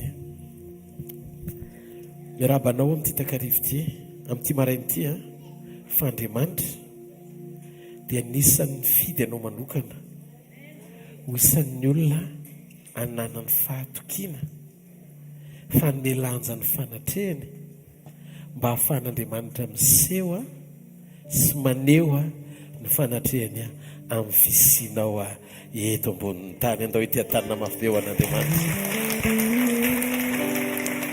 Ny anankiray faharoa ty taona ty dia taona hiainantsika fiaina amin'ny mpifoazana tsy hoe taona amin'ny fifoazam-panahy fiaina amin'ny mpifoazana fiangonana tsy misy pentina na fiketronana miatrika ny fotoam-pampakarana azy afofany milanitra ny tanao dia misoron'Andriamanitra mifonao ray manontolo tompo rehefa milatsaka ny teny dia manomboka miasa amin'izany teny zany ianao mampiomanina mandrakariva amin'ny fotoana rehetra anananay fo feno fahatokiana tsy hoe teren'ny fotoana anompo fa ny fiovam-po mihitsiny naoviana anao ny tonga afaka tonga rehefa avy eo mbola afaka tonga koa ny amin'ny taona 3000 raha ohatra ka zay ny sitraponao fa ny zavatra azonay antoka dia zao izay miova miatrika fa ho avy tahaka ny mpangalatra ianao ny ho ao aminao sy nakaiky ianao ny sitraponay meo faharetana ny rehetra meo persévérance Andriamanitra halleloia na tsy mifanaraka amin'ny zavatra eritreretiny sainay aza ny zava-misy dia aza velo voakasika ny fanantenana sy ny fatokianay fa meo faharetana izay Andriamanitra fa rehefa ianao nametraka zavatra ao am-ponay izay nilazainao tsy maintsy hitranga mandrakizay halleloia.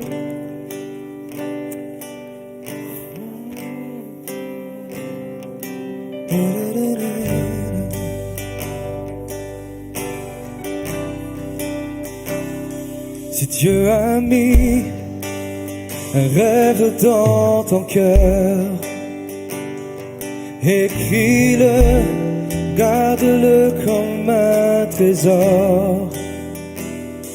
Quoi qu'on dise, protège la vision avec passion.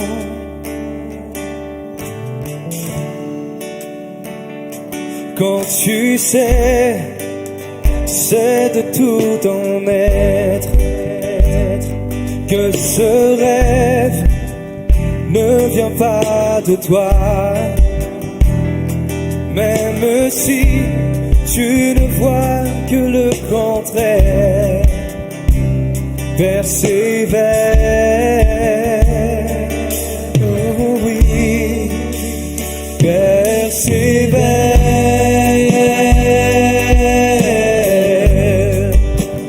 persévère,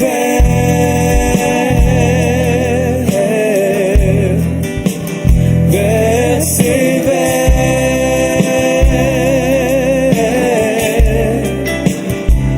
persévère. Car sa parole, elle s'accomplira.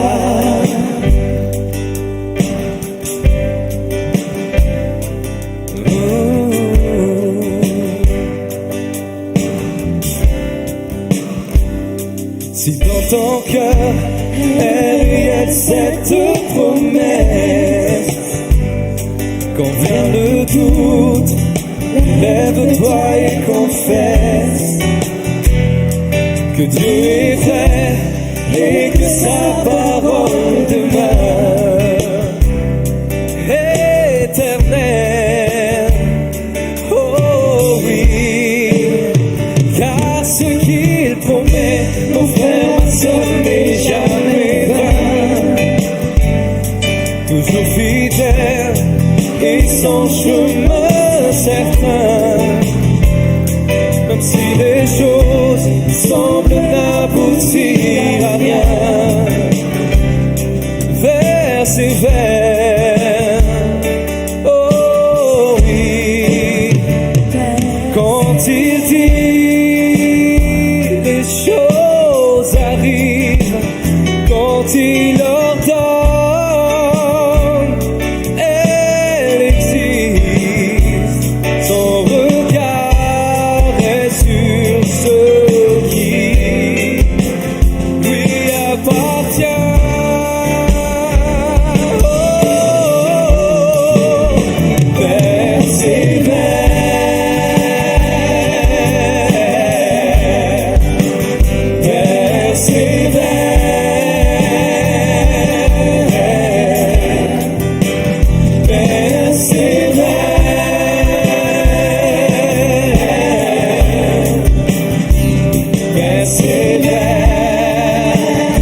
Encore une fois, oui, persévère.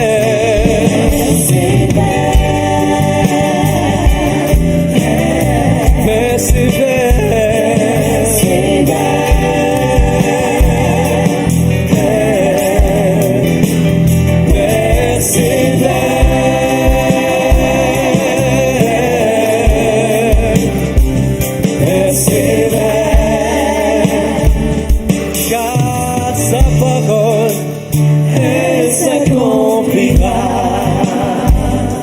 Oh oui, elle s'accomplira. Oh oui, sa parole, elle s'accomplira.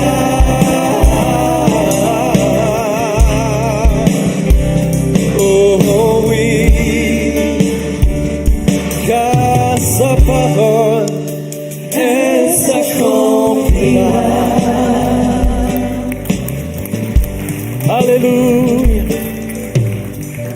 Alohan'ny isarahantsika eto a mila tsapanao ty misy mpanjaka miaraka amintsika. Jesosy no anarany, amen. Naiza lianao ninona tanterahanao dia izy nampanantena fa hiaraka amintsika foana arombantsika mandrakariva izy amarapatonga ny fahataperany zao tontolo zao. Raha hiala eto ianao dia tononoko amin'ny anaran'i Jesosy ody any an-tokantranonao miaraka amin'ny fanatrehan'Andriamanitra. Hitoetra eo amin'ny fiainanao mandrakariva amin'ny fanatrehany, na ny ampiasana, na ny ampandriana, na ny amin'ny WC, na ny atsena, na ny ampandehandehanana, naiza misy anao eo aminao sy ho ao anatinao ny fanatrehan'Andriamanitra. Ary zany fanatrehany zany dia anotrona anao amin'ny fotoana rehetra ho voninahitry ny anarany. Halleluja. Eto le mpanjaka avo indrindra ndao tsika me voninahitra azy ovany amin'ny lanitra ny tananao teneno ianao ny mpanjakako, ianao manatrika, ianao manotrina Jesosy. Halleluja.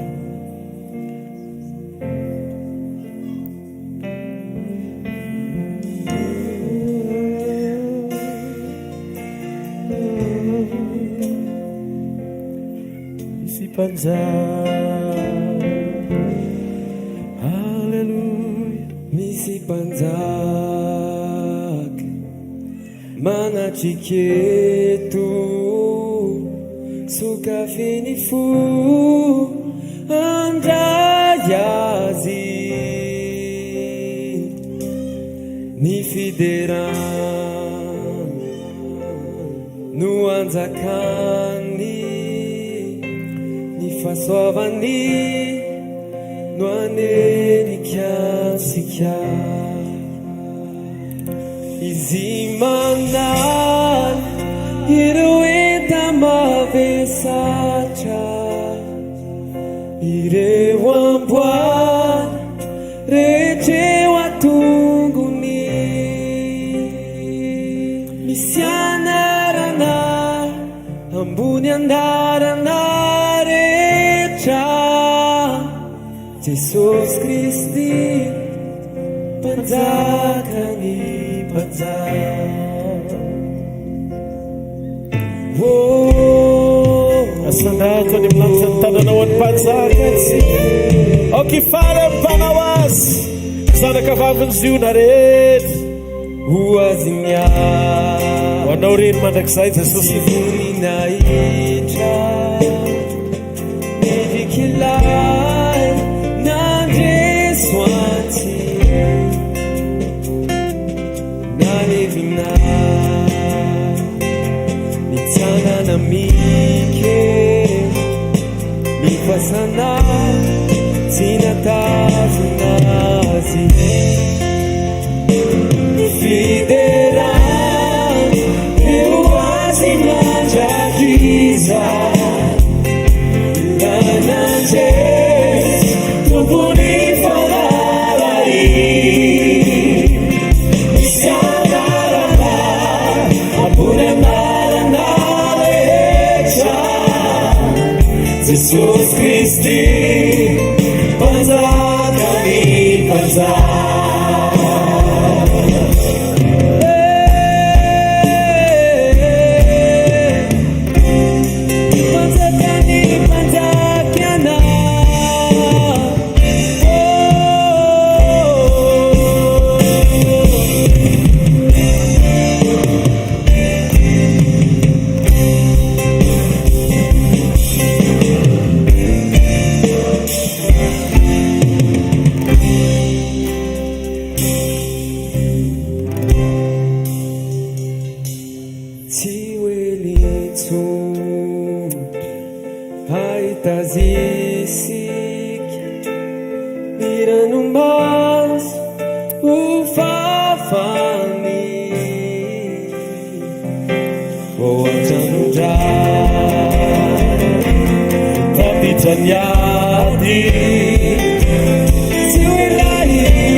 Jesús Cristi panjakany panjaka Alleluia.